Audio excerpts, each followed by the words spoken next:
The following podcast is recommended for mature audiences only. The following podcast is recommended for adults only. Maturity is not a requirement.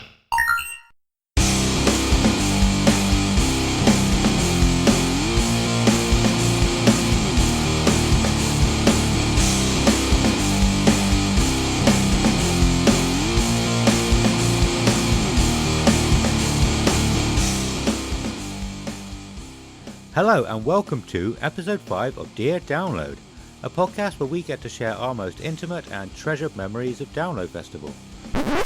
Actually, Adam, it's about Bloodstock Festival this week, so you're wrong.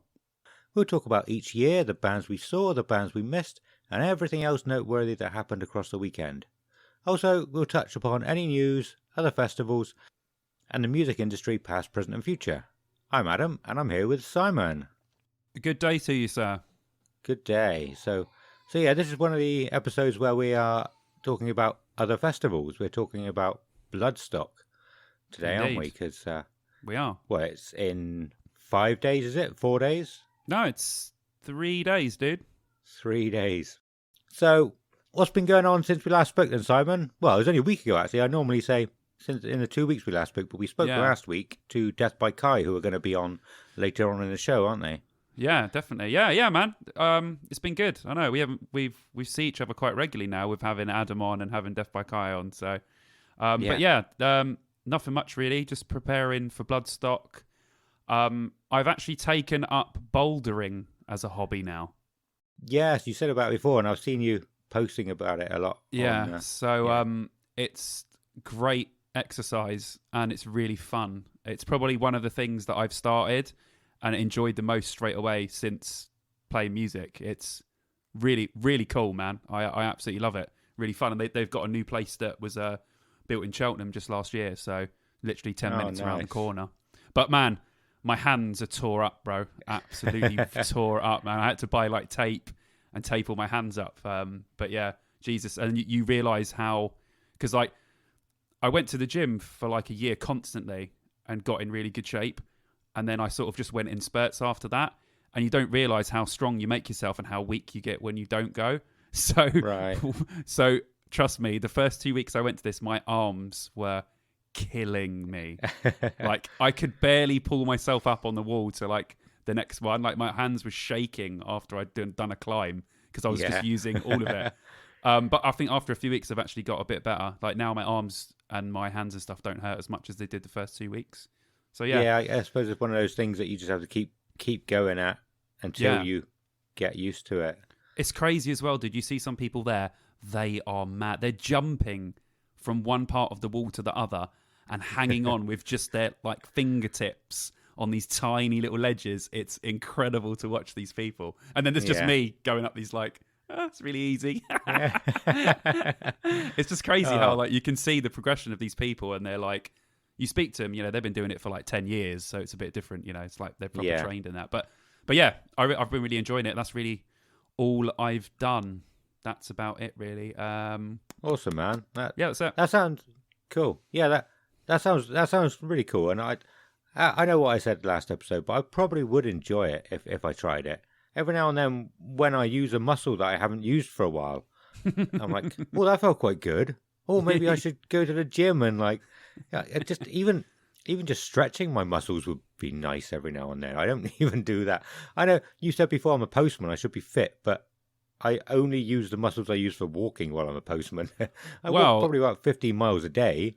With climbing, you have to push yourself off using your legs a lot, and I have little tiny legs, so you might be pretty good because from all of the walking you do, you've probably got strong leg muscles, so you'd probably actually be quite good at like getting up to stuff and using your legs, because that's a lot of it. Because I go with Vicky sometimes, my girlfriend, and her legs, she's a pole instructor, she's really fit anyway, but her women's legs, she's just got so much more leg strength than I do. So I'm all upper body and she's all lower body and core because of the way just her body is. So it's just crazy when you realise how much more, the difference between some people. I can pull myself up and stuff, but then she can lift up her legs or push herself up onto something. And I'm like, I can't do that. No way. So it's different people, and it's horses for courses. Some stuff Yeah. for me would be really easy, for you would be hard, and vice versa. Yeah, awesome. Sounds good, man. Yeah, man. I've had quite a nice week, actually. Oh, I did it again. I was weird to a stranger on the internet again. You know, What have you done? I was on the download festival Facebook group, and I've never been the kind of person to sort of interact with strangers online. I don't really want to. You know, it's not. Well, no, I don't feel like they'd care about talking to me or something like that. You know, but this guy was like, he posted about having back surgery. He had like pins in his back and showed a picture of him. It was like really crooked, like really bent over back. Mm. And I've got back problems similar, you know, nowhere near anything like he's gone through. But, you know, so I was asking him about it, thinking like, well, maybe it's the same thing that I've got. But it wasn't, you know, like I said, I've been through maybe 5% of what he's gone through. So I can relate a little bit. And he was telling me about it, how he had to go over to India, I think it was, to have an operation because they wouldn't do it here to straighten up his back. Oh, shit. And I thought that's really cool. And I said to him, it would be cool to meet up and have a beer if you're going to download next year. And then nothing. And I was like, have I gone one step too far? I actually didn't tell him about my back problems. So that's one thing. Maybe I should have said that, and he would have understood why I was actually asking him these questions. Yeah. But that's something I failed to actually say. Dude, So, don't worry about it, man. I mean, that Facebook page is a minefield of weirdos. It's crazy. Some of the people on there, it's just. And then as soon as like a girl, I know it happens all the time. As soon as a girl posts a selfie, there's like a gajillion guys on there going, "You're hot. Oh, you're so hot." And there's so much cringe on there, but there's loads of good stuff as well. Loads of funny posts and memes and all that shit. But yeah, it's like any community page, isn't it? It's just a minefield of loads of stuff. So I wouldn't worry too much, dude. I wasn't worried about it. But as soon as he didn't reply, I thought, I've got to say that on here after saying about how I was weird to you. But no, I've just had a week off of work actually. Oh yeah, what have you been up to the whole time? You just been chilling, or? Well, it was my daughter's first birthday on Monday. Oh, nice. Yeah, it was nice. We had a lot of family over. It's crazy the things she can do now. Like she's so aware for her age. It's really cool. We had a few days out. We went to Dunster Castle. I don't know if you've never heard of it, but it's down near Minehead. Nice. There's a couple of stories about that. We got the train there, and it was about a 20-minute walk from the train station to the castle. And the whole way, like my son genuinely thought there was going to be a king in the castle, and it was so cute. Like everybody we passed on the way, he was saying, "Oh, we're going to the castle. We're going to see the king." Oh, and it was awesome. And then when we were there, you know the little things you can read. And it tells you a little bit about the history. Yeah. I discovered I have definitely hit the age where I really enjoy them and want to do more research after I've been to places. Like, I've never cared about anything like that before, and then it sort of hit me.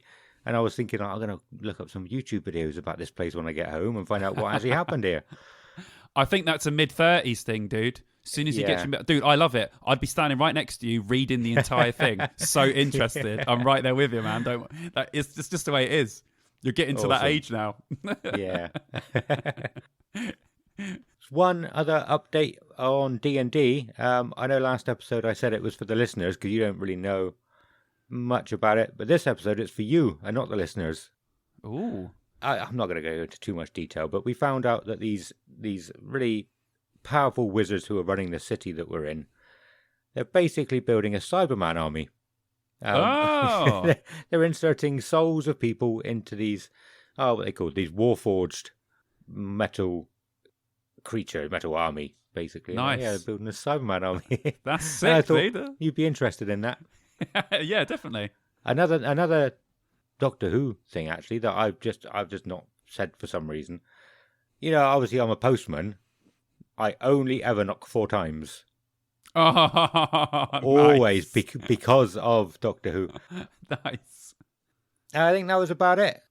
Oh, there was a one of my memories on Facebook today. It was exactly 5 years ago that I bought my Saliva tickets for when they were going to be coming over and touring over. They were going to be touring with Soil. I don't know if you remember.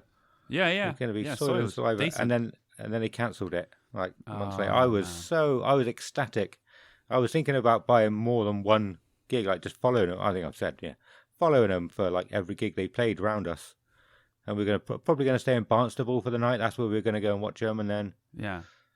they Oh, didn't did you come. delete the memory because it's just bringing back bad memories? Should No. have just deleted because it's just going to remind you again in another year. You're going to be like, oh, for fuck's sake. Yeah, I learned a lesson when I discovered I threw all my T-shirts away, not to do stuff like that. Okay, fair enough. Probably for the best. Yeah, let's not talk about your T-shirts because that really does make me want to cry. Well, I think that's everything for the catch-up. Do you know what? We need Ronnie around again. We need Ronnie here to... Bit of runners. Well, we haven't had a decent way to lead from the catch-up into the news. It just sort of blends in. But yeah, Ronnie, if you're listening, or you're probably listening, give us something to get between catch-up and news. Thank you. Yeah. Thanks, mate. And thank you, Ronnie. We'll talk about the news now. Obviously, the biggest news for the last week or two. Was it 2 weeks? But the biggest news is obviously the passing of Joey Jordison and Dusty Hill from ZZ Top. Yeah. Sad news, man. Yeah. Both very sad. Dude, in 2000, my entire room was fucking Slipknot posters. Do you know what I mean? Yeah. I was obsessed. Absolutely obsessed. So, so sad to know that. I know he'd been sick for a long time. But, yeah, so sad that someone sort of dies so young. Horrible. Yeah. I mean, I was a huge Slipknot fan and Murder Dolls. I loved the first album. Oh, dude, Murder Dolls. Yes, very good. Honestly, I didn't actually track what Joey Jordison was doing personally. I know there's a lot of people out there who loved him as a person. Yeah. But like I said, I didn't track what he was doing. I liked some of the bands he was in. Yeah, well sad, man. So sad when anyone dies, but yeah, obviously we never knew these people. It's weird, isn't it, how we get so caught up with people that we never actually met or knew in real life. But I think when someone is a musician and you like their music, it's, they have an effect on you. So it is kind of justified to be sad when someone who makes music that you love dies. So yeah, it's really sad, man. And my mum messaged me obviously about ZZ Top because my mum's a huge ZZ Top fan. She always tells me about going to see them in the 80s and how incredible they were live and stuff. I managed... Actually, did you watch them at Download 2009? No, I don't think I did. Okay, they played... I can't remember, after or before Whitesnake. ZZ Top were great. Yeah. I've never really listened to them. Really? I don't really know many people or anybody who was like particular fans of them, not... Yeah. So, I mean, there's probably people that have heard them or like them, but not so much that they would tell you they're a fan. Yeah. But yeah, well, it's kind of like, it depends if you like, if you like that bluesy kind of southern rock and roll stuff. But yeah, it's great. I think ZZ Top are fantastic. So again, another sad passing of a musician who's been around for obviously a lot older, but still sad. But oh well, their music will live on, and that's cool, man. It's nice to have something to leave behind, isn't it? And for people to listen to. So technically, they're never dead because the music keeps them alive, just like anyone that passes away and leaves something. So their legacy will be there forever. Yeah, and that's even more so now, actually. Like you've probably heard the phrase where people say like you die 3 times. The first time is when you die physically. The second time is when the last person speaks your name or something like that. I'm sure you. Yeah. And so with the technology these days, certain people are just never gonna be forgotten about. Yeah, definitely. Yeah. Yeah, you look at the people, like how many listeners Elvis still has. Yeah. And how long ago he died, and Kurt Cobain and all these people. These people have influenced music so much. Like you said, they'll never be forgotten. They'll always be mentioned in some conversation, or someone will always be listening to them. So pretty cool, man. Yeah. But other than that, the news is Bloodstock. Bloody. Actually, I have some quick shout outs before I go. It's all right. There's some new stuff that's come out that I just want to mention that's really good. So Head PE's new EP came out called Sand Mine. Yeah. And it's fucking awesome. I've listened to it on repeat for literally the last couple of weeks because Nice. So good. So if you're a Head PE fan, definitely go and check that out. Angels and Airwaves, which is Tom DeLonge's other band from Blink-182, they got a new song called Losing My Mind, which is really good, and it's got a fucking hilarious music video as well. So yeah, that's awesome. And Cradle of Filth have released a new track called Crawling King Chaos, and it is fucking brutal as hell. It's insane. Really good. I think they've had a really positive reaction to it. I'm going to listen to that, actually. I'm probably the same as a lot of other people. I absolutely loved Nymphetamine. Oh, but yeah, that's dude. like the one song that I like, and I'd listen to it all the time when it was first released. Yeah. Never got into them as a band, and like I said, I'm sure there's quite a lot of other people out there that are the same. Oh, yeah, yeah. But I'm going to give that a listen. Give it a go. Yeah, honestly, it's relentless. It's brilliant. But the crazy thing is their guitarist Rich. I've actually got him on Instagram, and I occasionally message him, and he messages me back, which is so fucking cool. And I messaged him and just said, "It's fucking awesome, dude." And then he retweeted my thing and said, yeah, fucking quality. So I love doing that. It's so good to have these connection with these people in these bands that you like idolize. Do you know what I mean? Yeah, so definitely. It's fucking cool. But yeah, that was really cool. And the other news is Limp Bizkit done a Lollapalooza set, which has completely blown up because Fred Durst has got this new crazy look that everyone's going on. But at the end of the gig, they played through the speakers a new song. And they haven't released any material since 2011. So it's quite a big deal. Yeah, it's called Dad Vibes. Dad Vibes. Dad Vibes, which is quite a great name for a song. So yeah, and it sounded wicked. So if you're a Limp Bizkit fan, just type in like Lollapalooza new song on YouTube or wherever on Facebook, and it will come up, and listen to it because they've been trying to make this album. This album was originally supposed to come out in 2013. Jesus, and it still hasn't come out. And then Wes Borland's guitar player was saying he thinks it's the best stuff they've ever done. So I'm really fucking excited, and the new song sounds great. So yeah, that's it. There was just some new stuff that came out that I was excited about. And one more thing. Yeah. Any football fans listening, I'm an Aston Villa fan, and yes, I did cry when we sold Jack Grealish. Yeah. That's all I want to say about it. I don't want to speak any further about it because I'm still tender, so we'll leave it at that. I think my girlfriend, who was a Man City fan, was quite happy about it. Actually. Oh, I bet she was buzzing. I bet she was absolutely buzzing. Yeah. No, well, I mean, I would say a steal, but it's 100 million. It's not really a steal, is it? It's a steal for us getting that much for him. So yeah. Well, yeah. The only other news is Bloodstock, which will nicely lead us into this week's main topic, which is Bloodstock.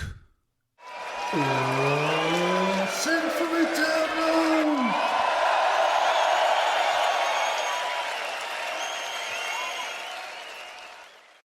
Thank you, Ronnie. Bloodstock. I will get a soundboard so I can play it as we're recording. Yeah, Bloodstock. I'm buzzing. As of this recording, it's 3 days to go, so I am literally buzzing. I'm just literally now plugging in all my portable chargers around the house. Are you? Nice. And charging them all, just so I have stuff on my camera. And I'm just slowly gathering up my my stuff, and I'll get it downstairs like tomorrow evening, and then just like kind of leave it there. Then on Tuesday, I'll go and get beers and food, and then that's it. I'm done, mate. Nice. I'm ready. I've been ready for ages. Yeah, so excited. Yeah. I mean, obviously, I went to the pilot, but that was kind of felt like it was a test, whereas this is a proper festival, and a festival I've never been to before, which means twice as excited. So, yeah, fucking buzzing, mate. Buzzing. Yeah, I've not really paid too much attention to it most of its life. It's been going a lot longer than I thought. Yeah, me too. Longer than Download, which is insane. Yeah, it's crazy. Insane, isn't it? Yeah. So yeah, last week we did actually interview a friend of mine's band who played it in 2019. So we'll have that coming up later on in the show. That was a lot of fun. Yeah, they're good, really, really nice guys. Really, really nice guys. Good to chat to you. That was. Yeah, and if you're listening for the first time, just because they're on the show, thank you for listening to the whole thing and not just skipping to their interview. If you're hearing this, if you have to skip to the interview, then you're obviously not going to hear this. So that's fine. I hope we're not boring you too much. But yeah, so before we get to that, we should probably talk a little bit about Bloodstock, its history, and the lineup this year. Yeah, cool, man. So, straight from Wikipedia, because that's all I had time to do, really, was Bloodstock Open Air is a British heavy metal festival held annually at Catton Hall in Walton-on-Trent, Derbyshire, since 2005. Originally, it was held indoors for one day with 2 stages. The festival started in 2001 at the Derby Assembly Rooms and has expanded over the years. It became an outdoor event in 2005, and by 2019 it had 5 stages and a capacity of 15,000, which is tiny compared to what we're used to, isn't it? Yeah, it is. Well, it's within that kind of nice spot because this and 2000 Trees, which is by far my favourite festival apart from Download. Obviously, I haven't been to Bloodstock yet, so I can't judge it. But that's 15,000 as well. And obviously, when they done the Download pilot for 10,000, I think around that number is just a really good amount of people for a small festival. Yeah, I bet. Yeah, it feels like there's a lot more people there than there actually is. Like when you're there, even at the pilot, 10,000 felt like 50,000. And I'm sure the 15,000 will feel like God knows how many. Because you know what it's like when you're at Download? Sometimes when you first walk into the arena, my brain kind of starts to tingle, as in like my eyes can't quite fathom how many people this is. Yeah. I always get that for the first few seconds when I walk in. Your brain just kind of like pops and fizzles and goes, okay, I think I get it. Where at the smaller festivals, you can see everyone. So it's slightly different. It'd be interesting to know if Bloodstock sells out every year. I would imagine they do sell out, like most years. Yeah, that's a good point. 15,000. I haven't checked. I know this year is sold out. I don't know if other years have sold out. I mean, if they haven't, it's obvious reasons why this is selling out, because there hasn't been a bloody proper metal festival in so long. So I think there'll be a lot of us going. A lot of downloaders will be going to Bloodstock for the first time this year, I reckon. Yeah. A lot of new people will be. And from what I've heard, because it's weird, isn't it? The metal community is supposed to be like all inclusive. We stick together, but the way that Bloodstock people talk about Download, they talk about it like if you go to Download, you're a piece of shit. Yeah. And it's a sellout festival, and it's too big, and it's mainstream. So I'll be interested to see if that is actually the attitude they have towards downloaders, because believe me, it's going to be flooded with them this year. So yeah, it'll be interesting to talk to people there. Yeah, and see if that's the attitude, or is that just a really small minority of people that just hate everyone? Like, just the loud minority, which is the case in a lot of things. Yeah, but, you haven't got your Pilot Festival wristband on anymore, have you? No, good. I'm gonna say cover that up. No, dude, you know, on my jacket, my denim jacket, I have all of my Download wristbands sewed in on the back. Really awesome. So people will definitely know that I'm a downloader. Awesome. So we'll see. Yeah, if I get crucified, beaten up while I'm there, then we know, don't we, the answer to that question? Yeah. Another interesting thing, which I should have said before we started talking about Bloodstock properly. I might actually try and get this episode out early, because it would usually come out on a Sunday, and that's the last day of Bloodstock. So we haven't actually spoken about this yet, but if Simon's cool with it, I might try and get it done by, like, say, Wednesday night, Thursday night, if I can. Yeah. So it's actually out before Bloodstock happens. Well, you're the editor, so if you can do it, bro. Yeah, I probably can. It's just then it's a longer wait the other side for the next episode. So, yeah, but like you said, I think it'll be good to get it out before, so people can listen to it and be like, "Oh, cool." You know what I mean? Yeah, man. Cool. So you might be listening to this on Wednesday or Thursday or Friday. Or you might be listening to this in 2025. I don't know, but but yeah. So hopefully, we can get this out, and you can be listening to it before the actual festival goes ahead, or at least the bands. Anyway, I'm not going to get it out before Wednesday morning. No chance. But yeah, that would be nice. Yeah. So the dates is pretty much always the second weekend in August. So that's like exactly 2 months after Download Festival, isn't it? It's usually the second weekend in June. Yeah. It was founded by Paul Raymond Gregory and Vince Brotheridge. Not names that I've really heard of before, but I thought it's important to get them in there because everyone seems to know Andy Copping's name. So I'd imagine it's true. the same with Bloodstockians. Is that what they call themselves, or Bloodstockers? I'm not sure how they identify plurally. Yeah. So, oi, don't know. fuckers. What do you call yourself? We'll find it out. I'll find out so we can reference everyone perfectly. And yeah, that's all the information of history and everything I've got written down for it. We're obviously going to go into the lineup and who we're looking forward to see it. Not we. I almost said that You coming? last week. Are you No. coming? Yes, he's coming. Who you're looking forward to seeing, Simon, and who I would be looking forward to seeing if I were to come.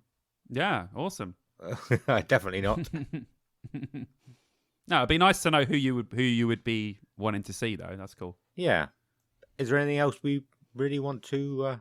Well, we talk a lot about the download weather, and from what I've seen of people's like vlogs, and because it's just like download, there's a lot of Bloodstock vlogs and stuff. So I've been watching all those, and they're great. They're wicked. They're just like the download ones. Everyone just looks like they're having a fantastic time the entire time. But the weather-wise, because it's in mid-August, it looks like not. Like download is like one or the other, innit? It's like it's either pissing down or it's sunny or it's overcast. June is very hit or miss for weather. In August, it looks like on those 5 days you could get every single type of weather because some of them, like day 1 is like gorgeous sunshine, and then day 2 is like a thunderstorm, Really? and then day 3 is like beautiful again. Yeah, like from what I've seen on the vlogs, like the weather looks like it could be mad.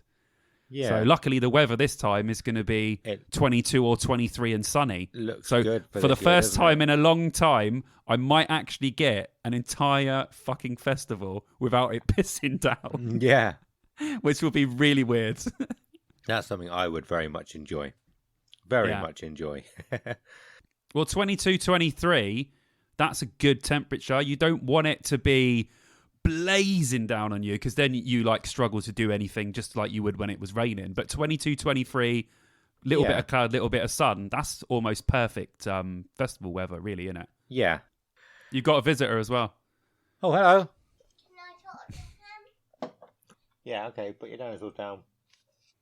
Put your dinosaurs down. His name's Simon. Hi. Hello. Are you okay? Yeah. Did you enjoy your bath? Yeah. What dinosaurs have you got? I'll show you.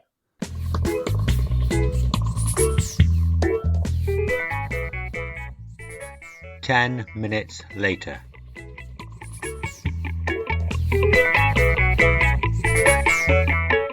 That's very, very loud. Okay, I better take these back now. Are you finished talking?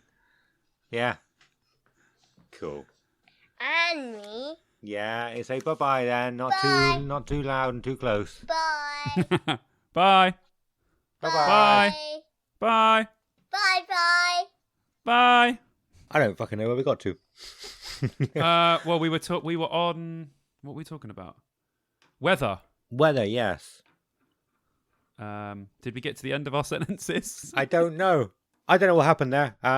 We got interrupted by my son Soren. We don't actually know where we got to. So, this... Yeah, we were talking about weather, and that was our update on what we think the weather. But the weather for this Bloodstock, fingers crossed, will be decent. Yeah.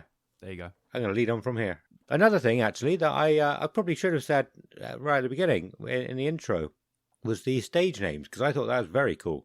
Mm. And so, yeah, they got, was it 5 stages?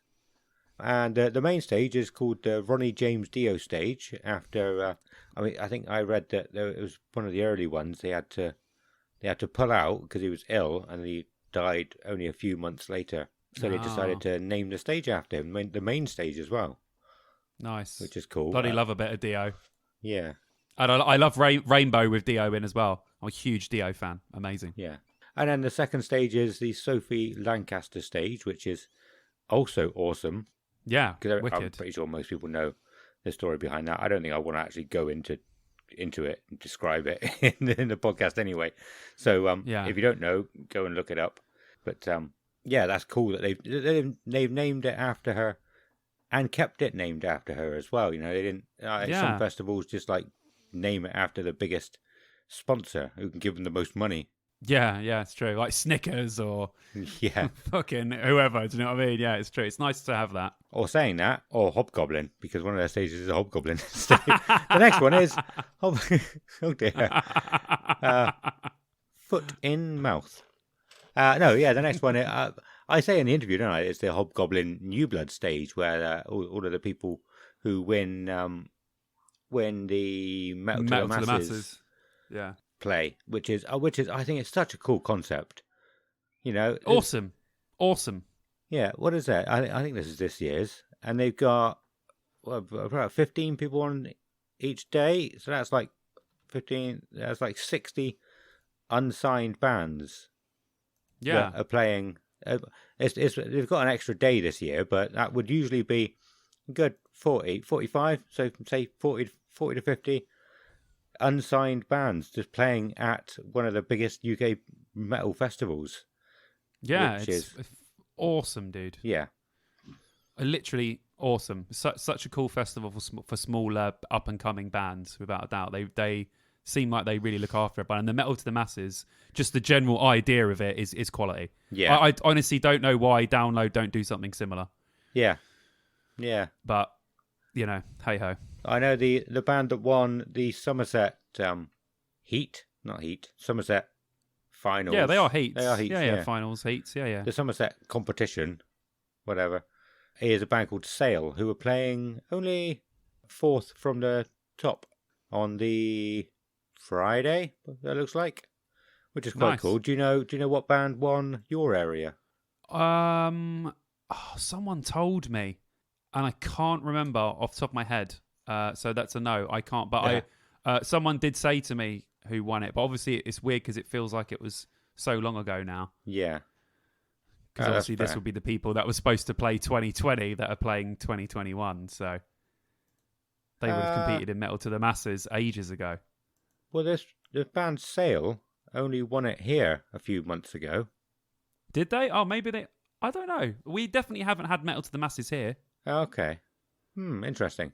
So, or maybe they hadn't finished. Yeah, that's what I was literally exactly what I was about to say. Yeah, cool. Yeah, maybe they hadn't quite got to the Somerset one yet. Yeah, maybe they're here and finished. Yeah, that's probably what it is. Cool. Yeah, that does make sense. And then maybe not so interesting, but the Jägermeister stage is next. I'm not nice. I used to love Jägermeister. I drank too much of it. I think I can't drink it anymore. Do you want me to be honest? I've never really liked Jaeger. I mean, look, don't get me wrong. I'm one of those people. If someone hands me a shot, I'm drinking it. Yeah. It doesn't matter what it is, right? But if I was to choose a shot, Jägermeister would not be in my top 5. What would you choose? See, this is the thing, right? This is I don't know why this always comes up in conversation, but right, the Zambuca thing is always you either hate it or you love it, right? Now, I like Zambuca, but the problem with Zambuca is when you have one or two, your next 3 drinks will taste like Zambuca. Yeah. Which is the main problem with that shot. Yeah. But my shot I would choose over anything is tequila straight away, without a doubt. Oh, you beautiful man. That's mine. Yeah, bro, tequila all day, man. Oh, yes. All day. So we'll be doing plenty of shots at Download next year. Oh, man, yeah. Oh, I love you. We'll get a nice bottle, man, and we'll have some shots. Yeah. Have you seen? I don't know if it was doing the rounds on Facebook a little while ago, but the little sombrero hat that's on the lid. Yeah. You put salt in the ridge, and then you put the glass on top to salt the top of the glass. What? Are you serious? Is that like one of those hack things that no one knows about? Yeah, I don't know if it's designed to do that or someone figured out that you could do it.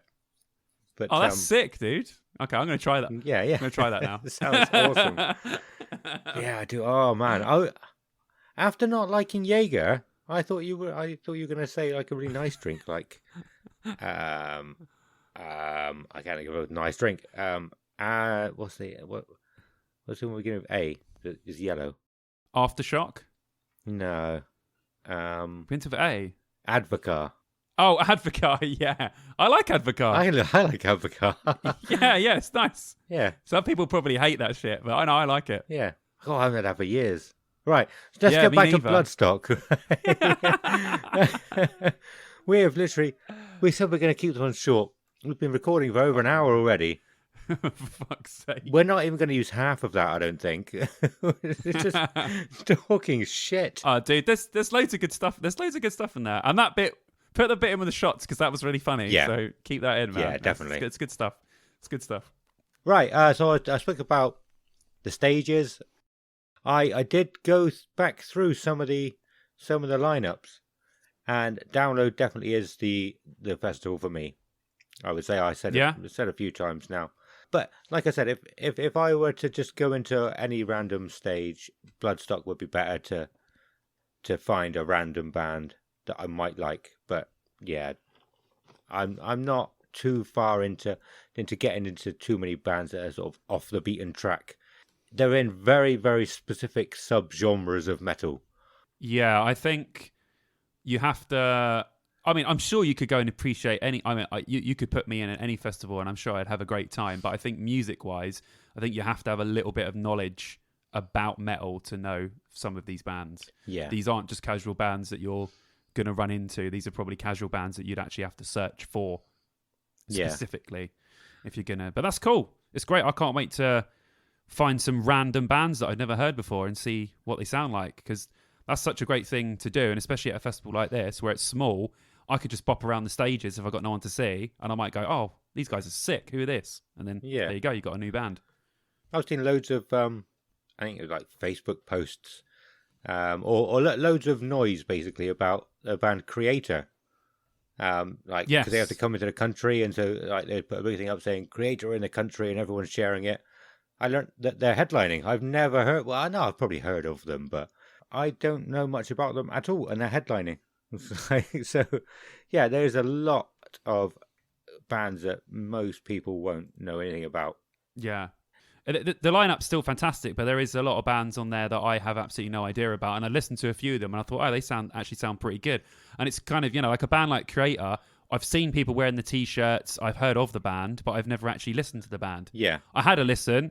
It sounds cool. It's not really my thing, but I'll probably be watching Phil Campbell and the Bastard Sons on the Saturday, which will overlap. But once they're finished, I will go and check out the rest of Creator. Yeah. Because people have said they're really good live, so I'll be well up for watching them. But yeah, like you said, a lot of bands on here I don't know too much about, which is awesome, because it means I can learn some stuff about some new bands. So I'm all for that. Yeah, awesome, man. I think I would actually be quite interested in listening to a lot of these bands as well. I'm sure people have made. I've seen people make playlists of all the bands playing at Download, so I'm sure they've done it for Bloodstock as well. So I'll try and find one of them actually.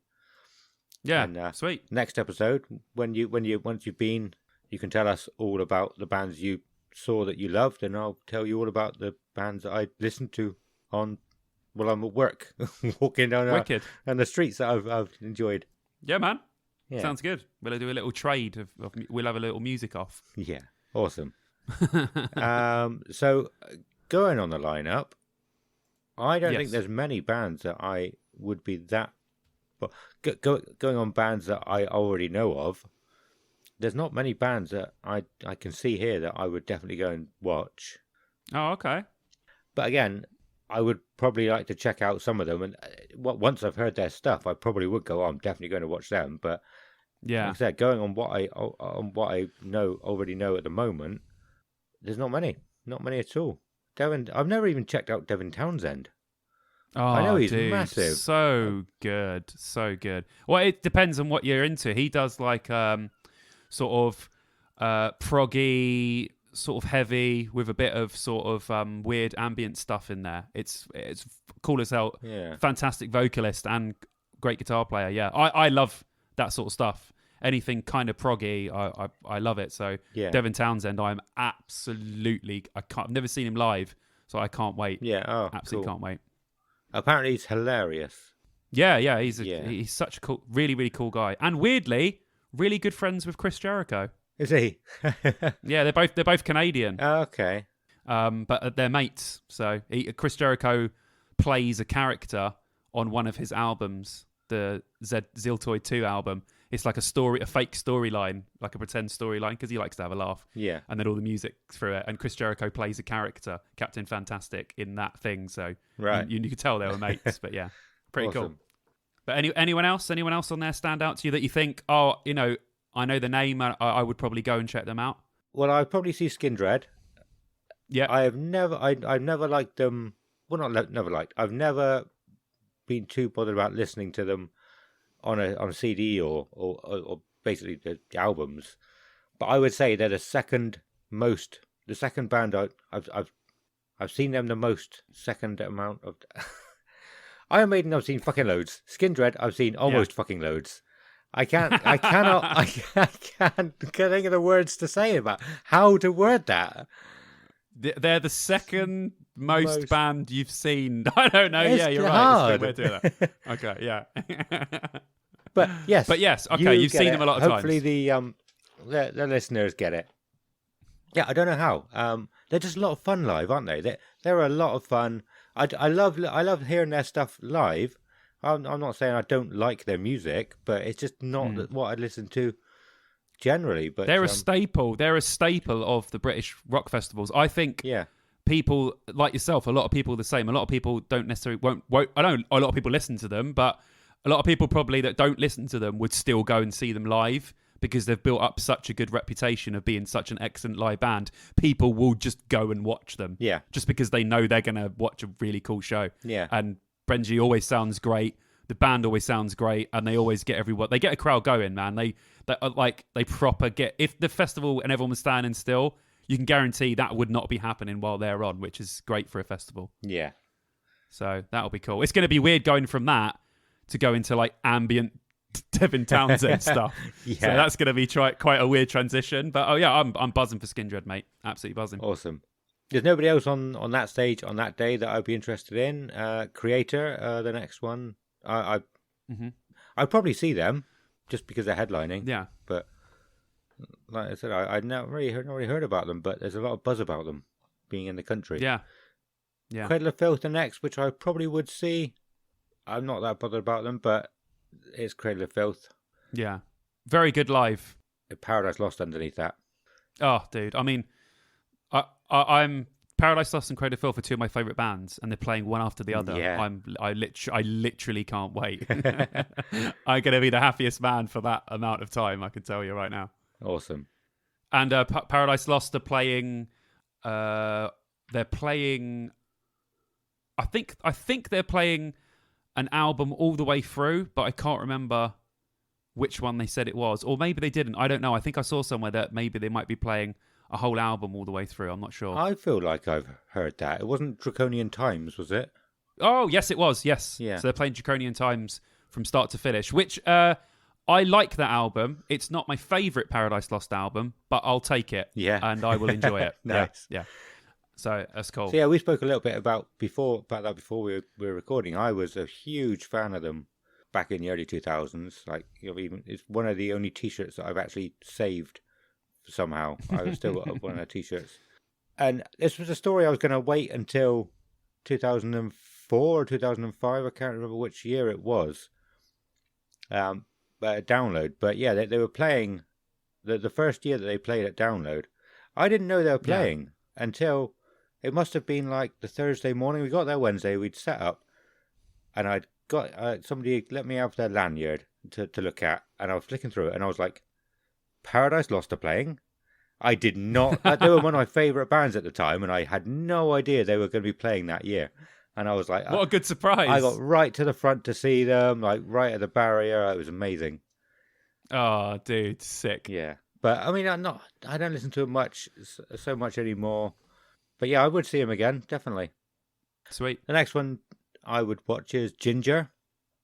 Yes, yeah, they're good. I struggle with them. I want to like them. I do like them. I want to listen to them more, but I just never think about it. Kelly has shown me them a few times. I'm like, oh, that's really good. And I just don't think about putting them on because I usually listen. I usually listen to music while I'm out working, so I'm like walking around for 3-4 hours a day listening to stuff. And it's all Iron Maiden at the moment anyway still. But yeah, I just don't think of it. That's fair enough. One day you'll go, oh yeah, Ginger, Yeah. and you'll stick it on. So Yeah. that's all good. But yeah, no, I like them. I think they're cool. I check them out live. I wouldn't listen to them personally, but they're cool. If no one's on while they're on, I'll go check them out. Yeah, awesome. Who else? Nobody on that day on that stage. Judas Priest. I'd probably watch Judas Priest. I'm not a looking huge forward fan. looking forward to that. I've seen them live a couple of times and they're very good. But I haven't seen them live since, I want to say 2005. So I haven't seen them in quite some time. But they were very good. So I'm looking forward to that. And people at Bloodstock love them. I think they played a couple of times, headlined a couple of times. And everyone says they're always put on a good show. So yeah, I'm definitely up for that. Good way to close out the festival, actually. Yeah. Yeah, no, I agree with that.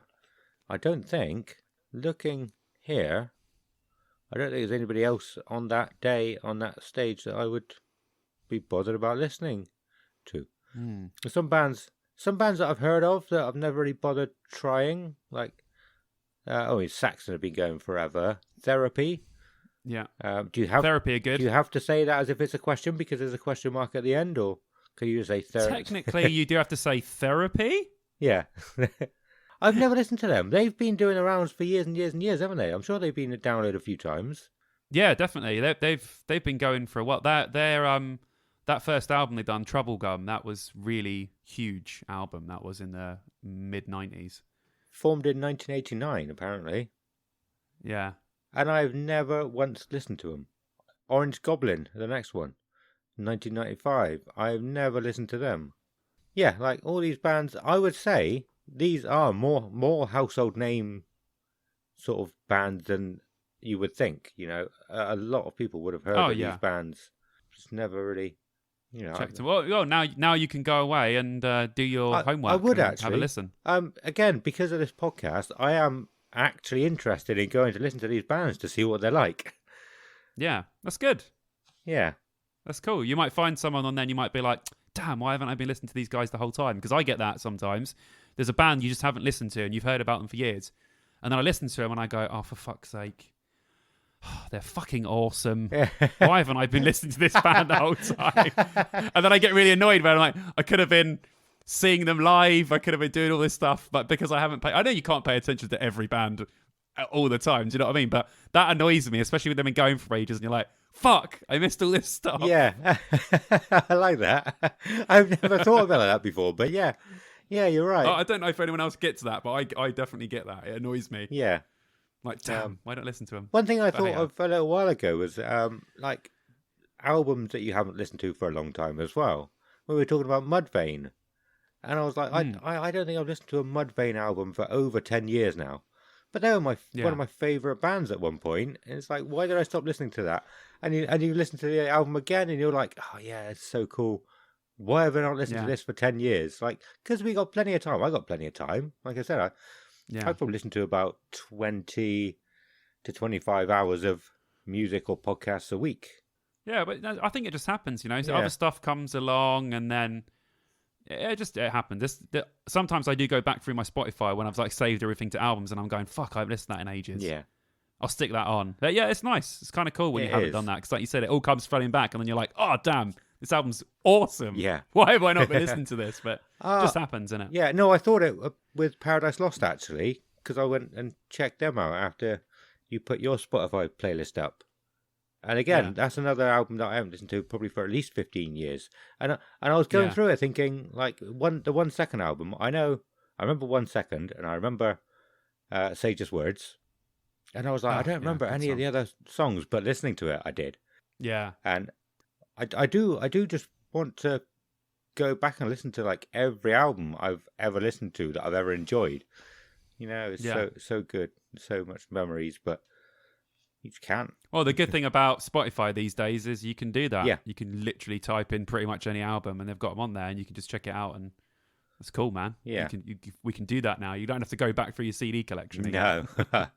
You can just type it, which is a bit sad. I love all that shit. It's cool. But yeah, it's nice now. You can go, oh shit, I haven't listened to that in ages, and then just check it out. There was a band called Stereo Mud. You know, I said about Cold and Depthswire that I found on Amazon, and another band was called Stereo Mud. Ah, yeah, I've heard of. I loved. They've done 2 albums. One back then, like back in 2004, 2005. when I first got into them, and one in like 2017. So had a massive long gap. Oh, nice. But yeah, listening to that first album again was awesome, and then their newer stuff is really cool as well. Wicked. Nice. It's great when that sort of thing happens. Remind yourself how good a band is. Yeah, awesome. Fucking awesome. Let's go back to this. So like I said, there wasn't many other people on that stage that I'd listened to. Again, they're all massive names. Diamond Head, they've been going for ages. But anyway, the next one. A long time, yeah. There's nobody on the Sophie Lancaster stage on the Wednesday that I'd see. Nobody on the Thursday. Nobody on the Friday. But again, I would like. There's a band called Conan. Oh, a British doom metal band. They should be next to Paradise Lost. Yeah. Hey, what? What did I say? Characterized by heavily distorted and down-tuned sound. It's been described as caveman battle doom. I want to listen to them now. Oh, we're definitely gonna have to check them out. Yeah, but most of That these sounds bands awesome. don't even have a a Wikipedia that are linked on here. Well, yeah, there's a lot of smaller bands playing, aren't they? So Yeah. they'll probably be on Spotify, but they won't necessarily have a Wikipedia No. page. No. I can't see any more on that stage that I would watch going on what I know at the moment. I don't think there's going to be any more after that. There's going to be none on the Hobgoblin New Blood stage. Probably going to see Sale because they're from Somerset. They won our heat. I'm gonna say a cool. different word for that every single time. Jägermeister stage. Anybody here? I don't think so. I doubt it. No. Yeah. So what was that? Like 3 or 4 bands? Oh, Yeah. Slay Dougie. Ever heard of Slay Dougie? No. It probably wouldn't. Oh, yeah, it probably wouldn't mean much to you because they metalize, if that's the right word, lots of children's TV programs. So, like, Oh, really? Hey Dougie is a program. Hey Dougie is actually one of the better ones. It's awesome. Also narrated by or voiced by the guy who Alexander Armstrong from Pointless. Oh, cool. But yeah, they do all sorts. It's hilarious. If you've got kids and you listen to, if they watch CBeebies all the time or whatever, listen to Slay Dougie because they've got some cool stuff. I actually first heard about Slay Dougie from, I did a shout out for a guy who had a podcast called You Suck the other week, didn't I? I can't remember what it was, but yeah, you did. he interviewed, they interviewed Slay Dougie for their first episode of their podcast. And that's how I heard about them. And they're awesome.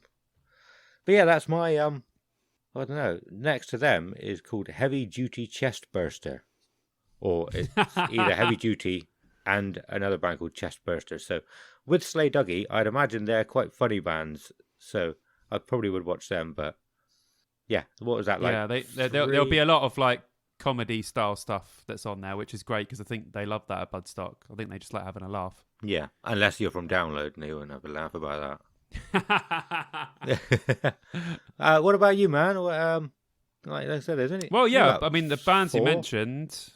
So, yeah, Devin Townsend, Cradle of Filth, Paradise Lost, Judas Priest, Phil Campbell and the Bastard Sons, Skin Dread, and not on the poster because they got swapped out for Bury Tomorrow is Loathe. Okay. Who are one of my favourite bands at the moment. Yeah. So yeah, I'm excited that I like Bury Tomorrow. They're clean. The guy does their clean vocals left, so they had to pull out. Right. So they had Loathe come in to replace them, and I like Loathe more than I like Bury Tomorrow. So I was happy with that. Yeah, because I was like, Loathe is sick, and they played. I watched them at their pilot as well, and they're at Download next year as well. So would have seen them 3 times within a year, which is sick. Awesome. But yeah, apart from that, like I said, I'm going to take the opportunity to literally walk around and watch people I don't know. Yeah, that's cool, it, man. the rest of the time. I would enjoy that. Yeah. That's what I would probably enjoy the most about Bloodstock. Yeah. Yeah, plenty of stages to walk between. Won't take you forever to walk to them. So yeah, I'm definitely going to get my money's worth out of this ticket and see as many bands as I possibly can. So yeah, looking forward to getting some new bands out of it. Awesome, man. Yeah, man. Well, if you're finished with talking about Bloodstock, I mean, there's probably loads we could talk about. There's a arcade there, I think, or a gaming. Yeah, a there's gaming like a area. game station thing. Yeah. Yeah. Yeah, with like, I've heard they've got loads of old stuff. So I said to Shane, because we were looking at the map, he came over on Friday night when we were doing a demo for our new band. So we recorded some vocals and then we went downstairs, had a couple of drinks, and we put the Bloodstock map up on the big screen because it's just me and him going, and we're meeting my friend Sam there. And we were just looking at the map just to see where it goes. He's been in like 2014, so he kind of has an idea about it. Yeah. But yeah, we saw that game place, and then I looked at it, and yeah, they've got like N64, Mega Drive, PlayStation 1, like loads of different retro games and new games and stuff you can play. So that'll be wicked. I'm definitely going to have a go on something. Awesome. Yeah. Oh, that's cool, man. I wasn't sure if it was going to be like a proper arcade. So it has like all retro... Oh, I don't know. I know they've got retro stuff, so they might have actual arcade machines. And what else that you just reminded me, sorry. They've got like a little museum place there. Like you go there and there's loads of like rock art and like displays of guitars from bands and stuff. I can't remember what they called it exactly, but yeah, like a little museum of rock that they've got there that they have every year. I can't remember what it's called, but that'll be pretty cool as well. Really cool idea. Yeah, that is very cool. I never actually got around to looking at that. I was going to do that today I was going to do it last night when I was doing some research, but we went out and it just happened to be that Death by Kai were going to be playing where we were. So we were like, the kids can stay at the grandparents. We're staying out. I didn't get around to doing any research. So I'm glad. Yeah, I'm glad you said about them. Is there anything else you can think of, or that you've seen that's going to be there that people might want to know about? Let me just get the map up real quick, and then I can tell you. What was it called? That was it. Yeah, so it was called the Game Zone. Yeah, that place. So that'll be pretty cool. But yeah, like looking over it all, they look like they've just got loads of stuff there. It's laid out quite nicely. But yeah, there's like a couple of different bars. You got like Lemmy's bar, Serpent's bar, and loads of different stuff split up. And then it looks like they've just got just a stand and stuff. Really, loads of merch stuff. It just looks cool. But I like that little museum place. And what was it called? It's called the Ram Gallery. So they're going to have like artwork and stuff from different bands and shit in there. So that'll be pretty cool to check out. I'll definitely vlog all that so we get to see it all. Awesome. But looks fantastic. Looks like a nice little setup. So I can't wait to see it in real life. Yeah. And another thing that I found cool actually was the names of the campsites. Because I love Viking stuff. And yeah, you would love it then. Yeah, and what is it like? There's Valhalla. There's going to be Midgard. Yeah, probably. There's Ironwood, Ragnarok. Well, we're going to stay in Midgard because it's the biggest one, right? And we want to be amongst the sort of biggest vibe. Yeah. So my friend Sam, we messaged each other on WhatsApp, and he's like, "Oh, we're going to Midgard." So I was like, "Sweet, we'll go Midgard then." Yeah. Awesome. It's the biggest one, so we're gonna have. I want it to be the loudest. Yeah. But I'm gonna do, like I said to Shane, the guy I'm going with. I said to him, "There's one day I'm gonna do what I do at Download, where I'm just gonna walk. We're just gonna get a few beers and walk around the whole place. Yeah. And I'm gonna like vlog us walking around, so I'm gonna get like a feel of how big it is and where everything is. So I'm looking forward to doing that. Yeah, that's cool, man. Yeah. Yeah. Have a drink in Valhalla for me. Skull. Oh, I will. Don't worry. I'll go there. I'll open it up and I'll dedicate one of my cans to you, man. Awesome. Yeah, but yeah. So talking about Death by Kai that I said I saw a minute ago, we interviewed them last week, didn't we? We did indeed. Yeah, it was weird. Like in the interview, they say at one point, because I asked them if they, what they've got coming up, where can people find them, where can they go and see them. And they didn't actually have any gigs lined up, just one private gig. And that's all they said. And I went to, so it was a memorial for a friend that we lost about 1.5 years ago. And it just happened to be that they were playing that. So I was there last night and when we heard that Death by Kai were going to be playing, Kelly said, well, the grandparents can have the kids. We'll stay here. Go to the gig. Wait for Death Sweet. by Kai. Wicked. Yeah. Nice. So yeah, that was cool. Very cool to see them. But yeah, so we had this interview with Death by Kai, who played at Bloodstock 2019. We hope you enjoy it. Okay, so this week we have on 2 guests to talk about their experience playing Bloodstock Open Air Festival. We have Josh Ayerst. Hello. And Drew Armstrong from the band Death by Kai. Hello there. How are you guys doing? Yeah, we're all good, thanks, man. You all Good. Beautiful. Cool. So I'll try and give them a bit of an introduction. Josh, the vocalist of Death by Kai, we go way back, don't we, man? Yeah, man. To when you used to buy, was it Pokemon cards for me from the shop I worked in? Don't tell everyone that, man. That was only last week. And then we were in college together for about 3 years, I think it was. Yeah. I commandeered your drummer for a year. Yes, Oh, yeah. I remember that. And then you headhunted me to be your bassist before you get in Big Willie. Yeah, cool, yeah. Old school. I brought all the pizza to your surprise 21st. 18th. Was that 18th? Yeah, that 18th. Fuck, mate. Yeah. I thought so it was. many years I thought ago. it was 18th, but I was like, maybe, probably 21st. Oh, you drove man. us to watch Iron Maiden in London that one time. Yeah. Oh, And, yeah. And of course, we've been to download it. I want to say at least twice together. Oh, definitely say yeah, at least. Yeah. At least, man. Yeah. Cool, we've got more memories than I thought. We should Yeah, make a little book. we should. And Drew, the guitarist of Death by Kai. I don't think we have too many personal bits looking back, but we've always been in the same circles, really, haven't we? Yeah, man. In college as well. We played. Yeah. I think we played. I got a video. We played in a band together in college, like doing one of the music performances, like doing Louie and stuff. Oh yeah. Do you remember that? I remember doing a song. Yeah. That's on YouTube still, man. Is it? Oh check my that god, out, yeah. we have to get a link for that. We have to get a link for that.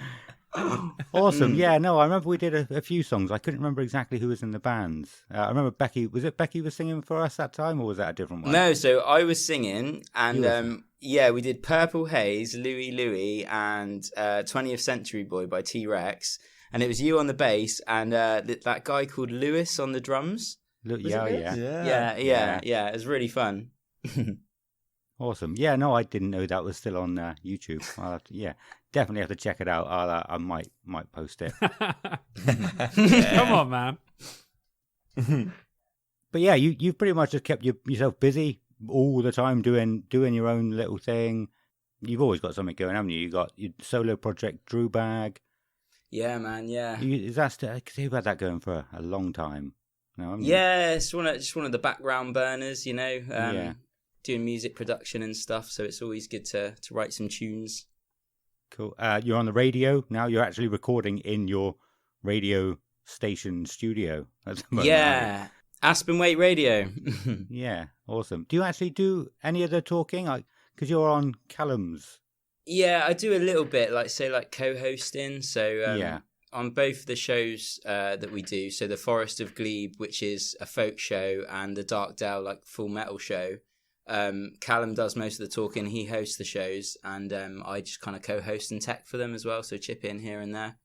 Cool. Yeah, I thought so. But when I said about it before recording, you said, "Oh no, I'm just a tech guy." Yeah, I I just get Well, I heard nervous you on there. talking. I don't really like doing it that much, but Yeah. just nerves. Cool. And yeah, I don't know. There's probably loads I'm missing there. I don't know if you want to chip in, Josh, and tell me what I've missed. Yeah, man. Probably not. You covered quite a lot of stuff there, I think, and Yeah, Cool. still jamming in the band a lot. Now that the practice has opened up again, so we didn't really see much of each other, did we? Over No, man. the like we didn't see each lockdown other and for like a stuff. year, did we? Pretty much. Yeah, so it was crazy, but it's really good being all back together at practice and gigging. We've done quite a few gigs recently since things have opened back up. So yeah, it's fun all being in the same area again. How has the gig experience been on a whole? Has it been different vibe or better or? It was so weird at Cobbles. Like we played a few gigs still when it was all seated. So doing like a metal show when it's like completely seated and it's almost like you're looking out on like a theatre audience or something. That like, is weird. Or what did you say? Like a It feels like airplane. it felt like we were air hostesses on an aeroplane because you had your 3 seats in the middle and then a row either side and then 2 seats on the either end. So, and you had people serving beers down the sides. It literally felt like we were trying to show them where the fire exits were. Do you know what I mean? Where the emergency exits were. And normally people don't come like right to the front at gigs. So like there's like that little bit of an area where like kind of no one stands unless they're moshing. And but when all the seats were there, like people were like right at the front, weren't they? Just, like right at the front. Yeah. You're screaming right in their face and they can't get away. Yeah, they're looking up at your nose, Well, I'm glad we're out of that now, and you can actually have people standing in a room like normal. 100%, man. 100%. Yeah, we've done 2 gigs that are like full standing now, haven't we? Yeah, Since that's we were it. back. Yeah. They were fun. Yeah, it just felt so natural though that it didn't like leading up to it. I kept thinking, oh, it's going to be such a big deal when there's no seats. But we played these last 2 gigs without seats, and like we haven't even acknowledged it as a band together. It's like muscle memory or whatever, and normal service is resumed. Yeah, that's it. It didn't feel like a big deal. It just felt so natural that we almost forgot instantly that there was ever a time with chairs. In fact, until now, talking about it, like I haven't really thought about it. Really weird. Yeah, it's good though. Good to be back, isn't it? 100%, man. Yeah, I think it is weird. I mean, it's been like, a good year and a half of this pandemic. And it was a long time getting through it. But now we're almost out the other end. It feels like no time has passed at all sometimes as well. Yeah. Definitely so. Totally. Yeah. I feel that. It's like, yeah, even hanging out together and stuff, like I say, we didn't see each other for like a year. But then as soon as you do, it's like there's no time passed. It's like, okay, we're just in Gloucester now. We're just having a pint. We're just chilling. That's it. Yeah. First band practice and like 4 hi-hats in, and all of a sudden we all just know, as if we've never stopped having band practice. It's really weird. Awesome. So we've got you guys here because you played at Bloodstock Open Air Festival in 2019. Yeah. I want to say, yeah.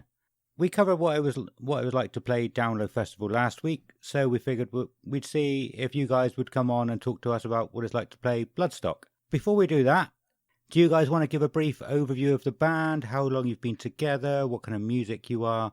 A basic rundown of everything Death by Kai, really, for anybody listening who may not know anything about you. Yeah, so we've basically been jamming between me, Drew, and our drummer Nicky C. We've been jamming on and off since we were 13, so back in 2003. And we had a band called Peristalsis, which was very, very thrash sort of oriented. And in 2010, we decided to sort of switch our sound a little bit. By then we were getting into quite a lot of more modern metalcore sounds and, embracing modern bands. We down-tuned and we changed our name. Back in 2006, we added our bassist, William Robbins. Big Willie. Big Willie Sells. Yeah. And since 2010, we've sort of just been, writing and gigging. We played with bands such as, Gallows. We've done a few little tours, haven't we? We've played in the Czech Republic.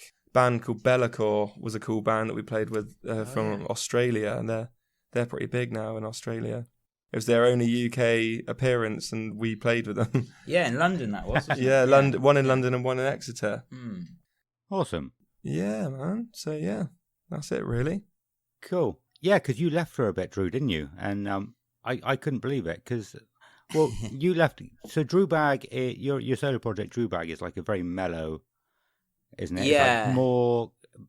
No, I want to say drum and bass, but it's not drum and bass. I can't think of the right.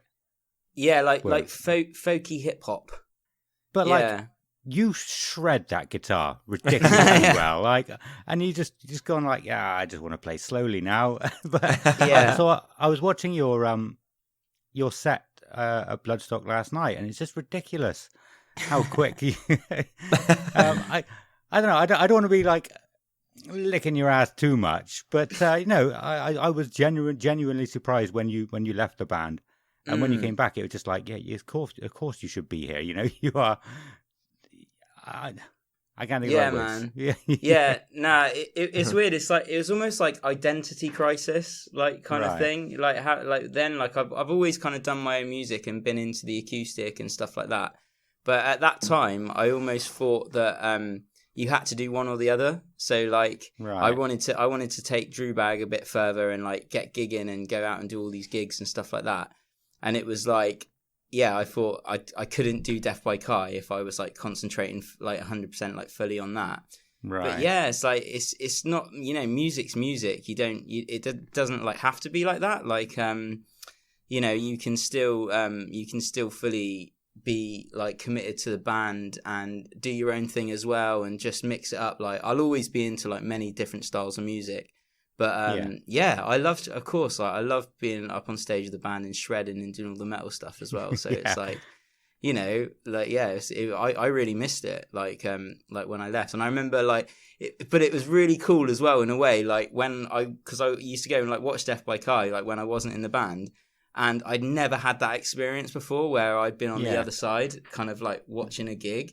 And that was like an experience as well. It's like, oh right, this is like kind of what the audience feels and stuff, you know. And I felt like I was almost playing still, but in the crowd. It was like really weird. Awesome. So you guys got onto the Bloodstock lineup through the Metal to the Masses. They call it Roadshow, I think, on the Bloodstock website. For anybody who doesn't know, it's essentially a battle of the bands run by Bloodstock to find unsigned bands. And promoters and venues can opt in to have it in sort of their part of the country. You guys won the Somerset one, didn't you? Yeah, that's right. Well, I thought I saw a post from you yesterday congratulating Canassus winning. Was that a different year? Yes, the year before. Yes, okay, cool. Right, because I was like, if they won, how did you get the slot? Right, okay. Yeah, we Makes got to the sense. final of it, and we were like up against Kinesis, and they won that year, and then the next year we won. And they were just like doing the kind of heavy stuff. Yeah, that's it. That makes sense now. Well, do you want to talk us through that a little bit? How many sort of phases were there? How, is it phases, stages? How many other bands were there altogether, if you remember? I think there were about I want to say 16 bands when it first starts out, and they're called the Heats. And That's the right word, yeah. Nice one, thank you. And it's basically spread out over four weeks, 4 different events, and 4 bands at each heat, give or take. There might be 5 on one or something, I don't know. And then every band that wins a heat, there's then a semi-final between the 8, and then does that work? Oh no, yeah, 2. Sorry, so 2. You get a second and a first place for each heat. Yeah, and then stage. Yeah, that's it. And then you get. Yeah, exactly. And then you get the semi-finals where 8 people compete, and then there's 4 people that are picked from that, and I think that's right. And then there's the final where there was four bands, and that happens all the way across the UK, doesn't it? That's like, right. Yeah, so there's different regions. Yeah, I watched all the ones in Cheltenham. They do them here at the Frog and Fiddle, and I always go because Metal to the Masses is sick. It's always a great chance to see all the like awesome up and coming bands. So they're so popular as well. I don't know what it's like everywhere else, but all the ones here, every show's like rammed. And all the heats that we did were on Monday nights, and they were still rammed, weren't they? Yeah. I think it's getting really popular, and people are actually getting to know about it. I think it's a good way for people to discover new bands as well. Because when I was there, definitely. like you guys saying, it was buzzing, literally buzzing. Yeah, man, and like, you know, the final was always sort of made into a bit more of a big deal, you know, obviously, and so you know, so all the heats are in our local venue, the Cobblestones, and then the final was at the town hall.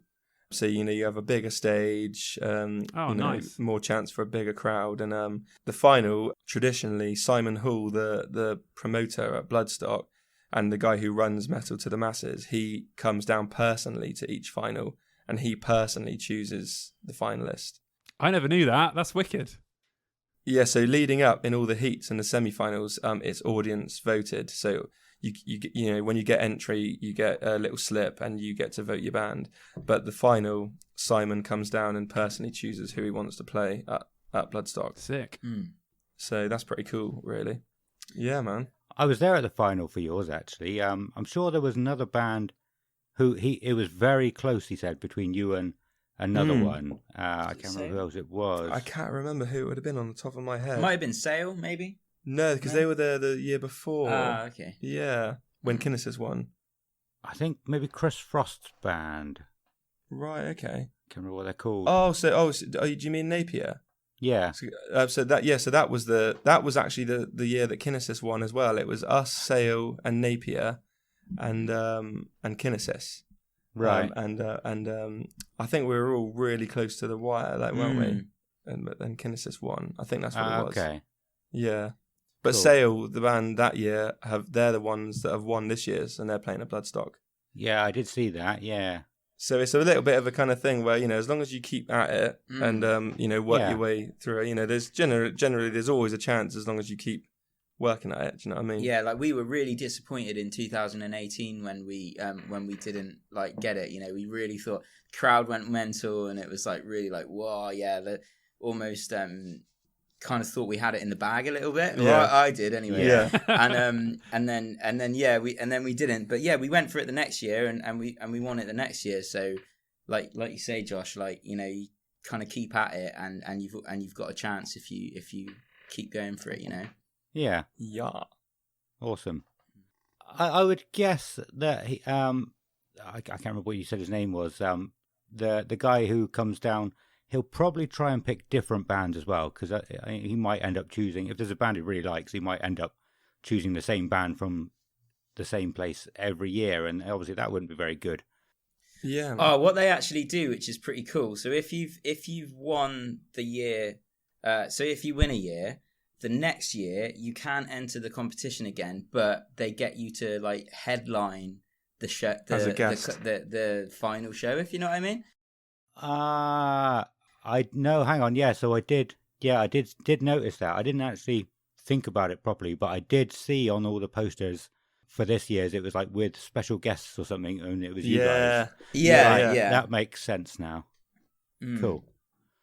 Do you remember how long you had to wait between winning the Metal to the Masses and the festival happening?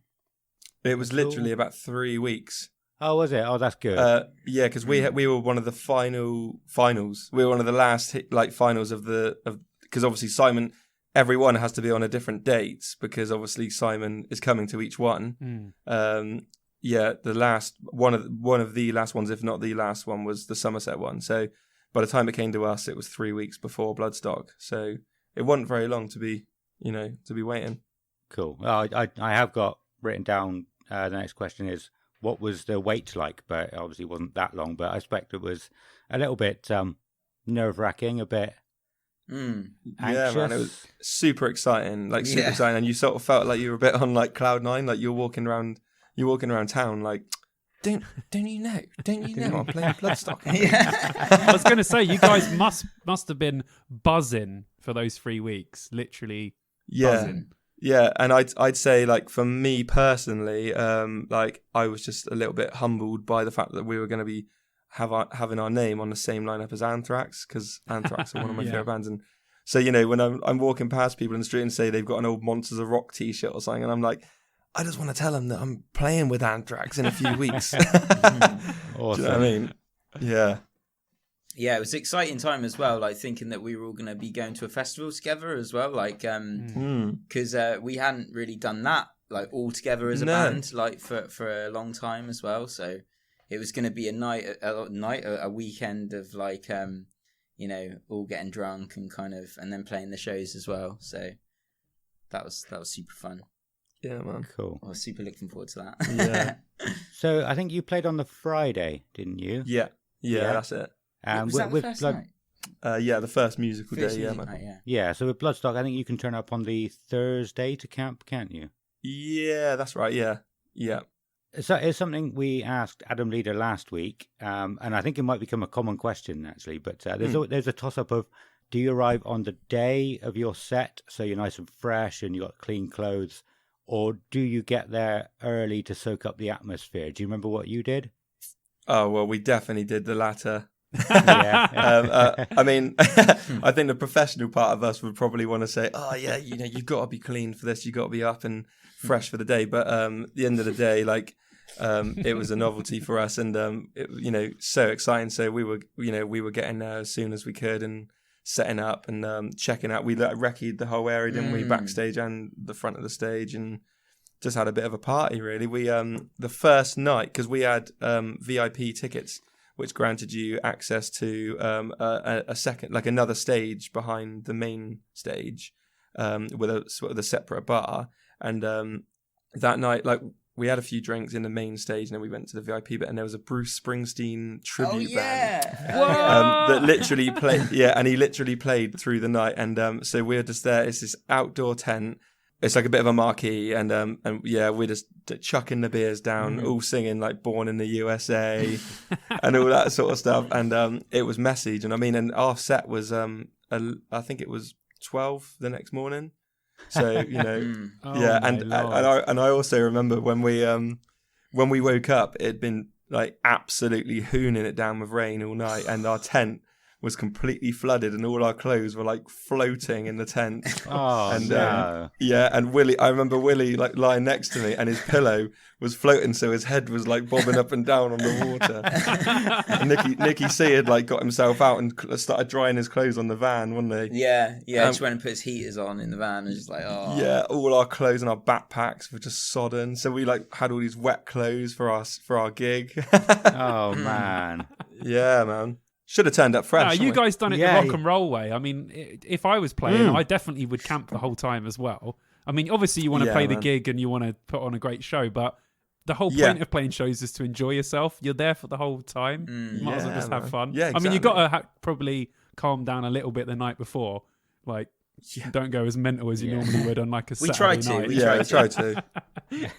Yeah, I don't think I've ever played a gig sober. I don't think I want to. No. Cool. Well, tell us about the experience backstage then. Was the gear taken to the stage for you? How long did you have to arrive before going on stage? And did you have your own little area to relax before going on? Oh, it was super cool. I remember like that whole part of things. Like just even when we first got to Bloodstock, like being in all of the backstage areas in general, it was like, so cool being on like that side of the fence, if you know what I mean. Yeah. And it was like that backstage on the day as well. The tent, it was like a smaller stage for the final, like who won the final of the Metal to the Masses. But it was cool. We had there was like a couple of areas behind where it was like the band. Was it like two bands? Like there was like two band areas, and like they were like, "Cool, you're in that." It's almost like a sty, and that was like your kind of where all your gear is. Yeah, man. And then like there was another. There was almost like two of those like rotating all of the time with like the two bands that were like quite close to coming on, and you could get there like 15 minutes before, like half an hour before, whatever, and just make sure all your gear's all ready to go. But then you actually had like techs that were helping you set up, so that was a completely new thing for us as well, because like especially Nicky C on the drums, it's like it takes him like ages to get everything all sorted. But he had like two techs to himself, and then we all had like a tech each as well. That was just like, right, what's your setup? And then we were done in like 5 minutes, like 5 to 10 minutes, Super just quick. completely set up and ready to go, which was really fun. Oh, that's awesome. Yeah, man. man. Have you ever had anything like that before? With tech? No. I don't think so. No. Unless someone just gives you a hand at the gig, Yeah, you yeah. kind of trust. But these guys just like, we obviously told them what all our setup would be before we went, just kind of like gear wise and stuff. And then on the day, it was they kind of knew what they were doing. So We had to I had to draw them up a plan before going to Bloodstock, and you had to send them like a sheet with like the setup of where the mics go, where each head goes on what cab, and like the specs of like what homage your head is and stuff, and so that they had those printout sheets when you turned up. Yeah. So they were almost like, so there's the Mesa Boogie head, cool, that's going on. Yeah, it says on here it's going on that side. Do you know what I mean? That was Awesome. pretty cool. definitely could get used to that. Yeah, I could do Yeah, that. imagine No that matter how every big or small. gig, just being like, yeah, guys, That'd be where do so you want cool, this? wouldn't it? We'll set that up for you, Yeah. don't worry. We'll pack it up as well. We'll take it home for you. Do you know what? The Rejects had that. The old band that I was a sound guy for a couple of Yeah. years. I fucking did everything. Oh, Did you? that's awesome. But not for you. Yeah, so Joe was fucking awful. As soon as he got in there, set his amp up, he would just be playing the guitar the whole fucking time. It was like, shut the fuck up, help me bring stuff in. Oh, Gotta get my tone right, man. Gotta get my tone right. Yeah, that's it. no. I can imagine that, to be fair. Anyway, get him back. is there anything else you can think of that people might want to hear about? I mean, you've gone into a little bit of detail about what else there was, but anything else that you can think of that people might want to hear about that happened before going on stage? Anything significant? I just remember it feeling pretty. We got some goodies as well, didn't we? We got like plectrums and stuff, and like Vocal Zone like drinks flasks and water bottles, and Drew had a real cool little thing just before going on. Some guy from Death Angel comes and asks to borrow his wah pedal after the set. So as soon as his set finished, well, you know it, Drew. Yeah, that was. I remember that now. Yeah, because that one, his wire had broke, like, and they were on the main stage, like, so he saw us playing and saw I was wiring away. So it's like, can we borrow your wire pedal for like? Can Death Angel borrow your wire pedal? It's like, yeah, cool. And then afterwards, after they played their set, he like took me backstage on the main stage and like to say thank you and stuff. And they'd like kind of signed my wire pedal and that as well, which was like really sound. Awesome. Awesome, man. What a little extra treat that is. Yeah. I haven't really heard much about them. I'll definitely check them out tomorrow, but I did know they are a bigger band. Yeah, they're like a San Francisco 80s thrash band. You know, they were sort of going around with Metallica and Exodus and all that sort of stuff. Yeah. Sick. Yeah, nice. Sure. Awesome. Wicked. Really cool. Cool. So you're about to go on stage. Were you announced? Were you nervous? And then lead on to what it was like on stage. I can't remember if we were announced or not. I got a feeling we might have been, actually. Yeah, I think so. It's like quite nervous and quite like just raring to go at the same time. So it's all a bit of a blur. Like because it was so quick setting up as well. Yeah, I can remember it all just happened like very fast, if you know what I mean. Like we were set up and then we were just kind of waiting on the edge of the stage because we had our wireless and stuff as well, so we could have all our guitars on like off stage, and then just ran up and cracked on with it. No, it was just like a blur, wasn't it? Yeah, and I remember, and that was the other thing as well. Like I was a bit worried because we were on quite early. I think were we the first band or like we're the second band. Second band, in the day, and we thought, I remember like in the tent the night before and stuff, we were like, are people going to even show up to it, like to watch us play that early in the day and everything? But there seems to be this proper like community vibe at Bloodstock, and everyone who's going there and who's in the crowd, they all love their metal, they all like love their music. And we went on, and I remember like the tent was just pretty much filled up, and that was like an awesome feeling to think that we were playing like so early in the day. And like, say if that was a normal gig like that we were playing, it'd be like, we don't think there'd be anyone watching us that early in like an all-day metal show or something, you know? Yeah. But it packed out like pretty quick, and it was like really fun. I remember the sound on stage was like awesome and everything. So I just thought it was like really cool how people were there to like support you like super early. Yeah. Yeah, man, definitely, yeah. That's quality that everyone just turned up, just were like, hey, let's go see what this band's all about and just go there and see you guys. Yeah, that's good. And I've heard that about Bloodstock from pretty much everyone that's been, that it is like a proper community. And like you said, everyone's there just because they love music. So they literally, just want to go and watch whatever band's on. They're like, oh, there's this band's on. We'll just go and check them out and see who you guys are. So it must have been awesome for you guys walking out and seeing all those people and being like, holy fuck, we've got to play now. It's like super inviting as well. Like I remember the way that the tent was set out. It's like a big rectangle, and the entrance to it was almost like, say we're up on the stage, it was like on the left there, and all of the side of the kind of like tent was like open, and so if you were just kind of wandering around the festival, it's like very inviting. You can just like kind of see the tent, and like, you know, there was a load of people watching from outside a bit as well, that could still see us. It just looks like you were kind of playing to the whole festival. It was cool. Yeah, definitely. You could see the main stage almost from our stage, like looking out. It was cool. Awesome. So I did read on the Bloodstock website that the people who get in through the Metal to the Masses, you get like a backstage area access pretty much for the whole weekend. Do you? Is that correct? Yeah, man. Did you take advantage of that? Hell yeah. Did you meet anybody famous? Drew met Death Angel, and no, to be honest, you've got your backstage bit, but then there's your backstage bit, Right. which is sort of separate again from like your general backstage bit. So you could see that there were bands. You could see where we go in, and there was like different press. You could see like the papers. There was like computers where people sat at them, and each one had like paper above them, and it said like Kerrang, and then one said Metal Hammer, and then you could see just like past those computers was a sofa in another room, and like you could see that it said like the schedules of who was going to be on that sofa, like Anthrax and Parkway Drive and all that sort of stuff. So that was really cool. But I remember seeing the Wild Hearts sat at the bar where we were, like having a drink before they went on.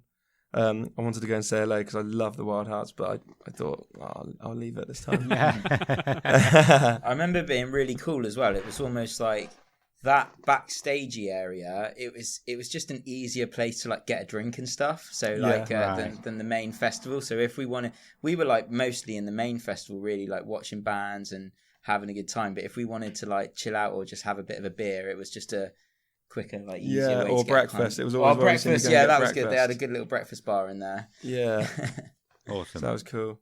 Yeah, man. There was a band called Insight as well that we played with. We played with at Cobblestones before, and they were there, so we bumped into them a few times. The singer is Max Cavalera's stepson. Really? So Max Cavalera from wicked. Sepultura and Soulfly. Yeah.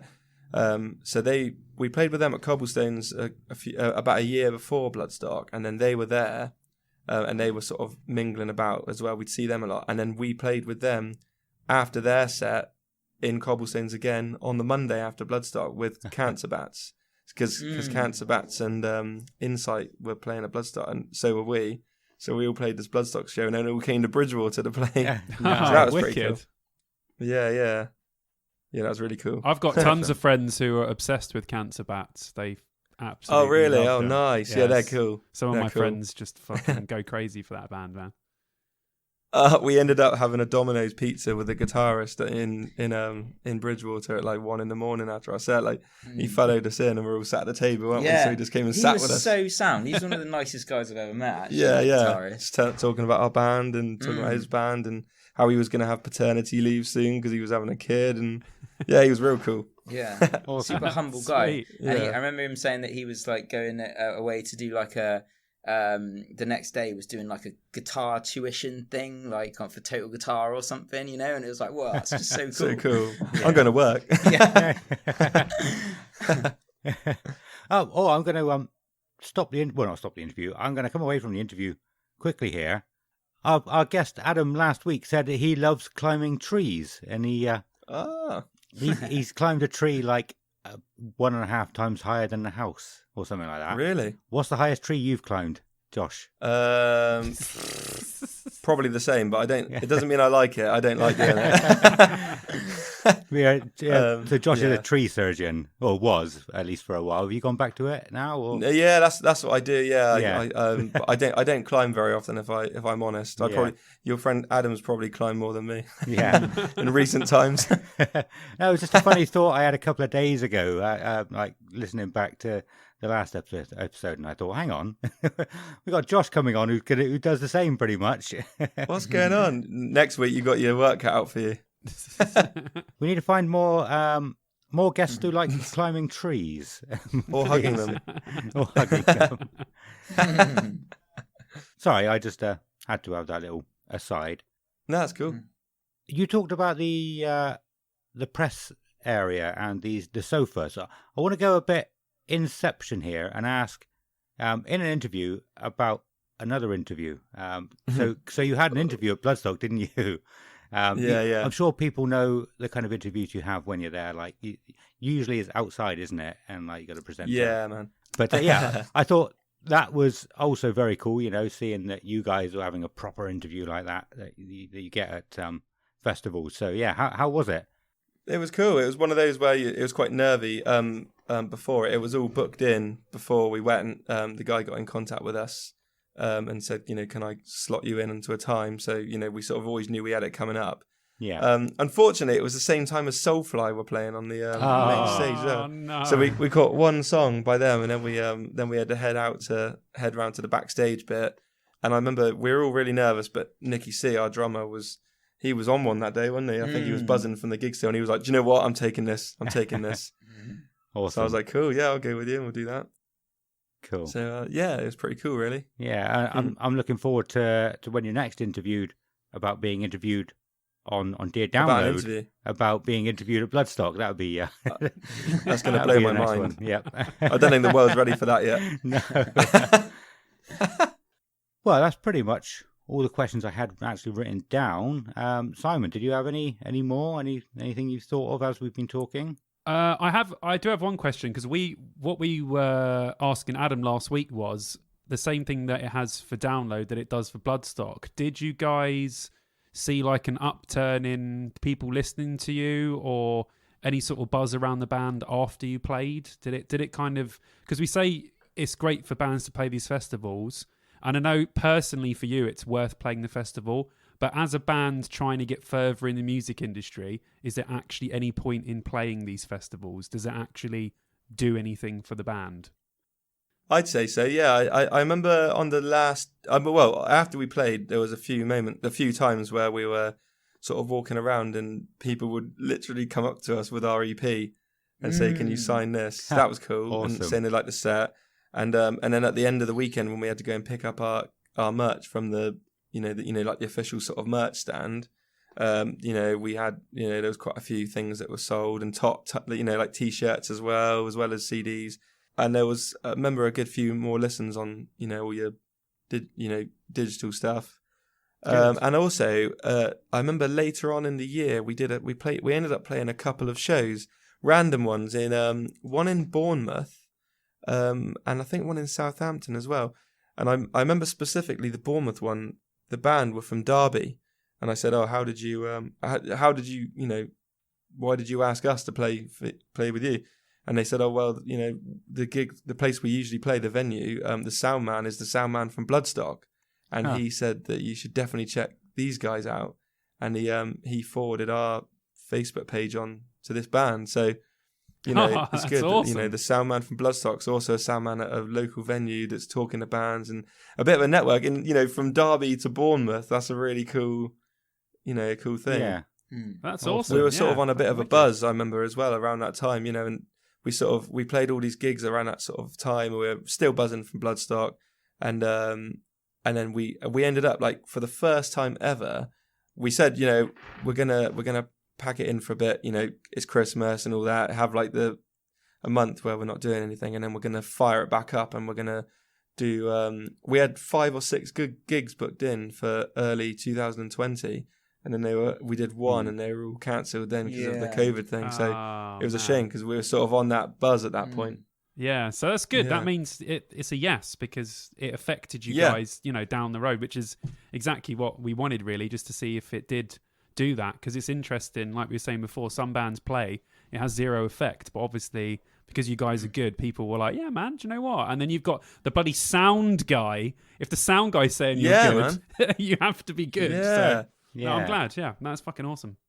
Awesome. As like a That's long-term thing as well, I think it's cool. Like just to say, like, obviously, like, we played Blood Talk, to add that to kind of the CV of like things we've done, and the T-shirt as well. Just having our name on the official Bloodstock T-shirt that lists all of the bands out on there, and then That's like sick. you've got that on there. Like a few people, I've been wearing like my Bloodstock T-shirt out, and I remember a guy came up to me and was like, "Oh, cool, you like Bloodstock? You going this year and stuff?" And I was like, "Oh yeah, my band played it, and stuff," and that was really cool as well. Yeah, man, that's cool. Awesome. So another thing we've been talking about actually is just like the music industry as a whole and where it is at the moment, and how hard it is to get gigs in places that you're not from.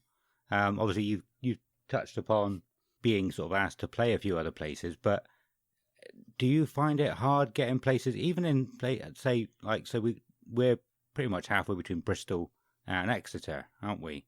But I'd imagine it's still quite difficult getting gigs in either of those places. How do you find it at the moment? Yeah, I'd say it is hard, and also different bands obviously focus on different things, and I'd say for us personally, we've always been about like the gig. So I always think that nothing truly represents us unless you're there at one of our gigs and we're playing live, you know. So if you're sending people EPs and stuff, I never feel like it truly represents how you are. So if you're trying to put your name out there, it's a bit of a vicious circle, because the way we want to get gigs is by showing how we are at the gig, and yet you know that's a bit of an Inception thing probably as well. Yeah.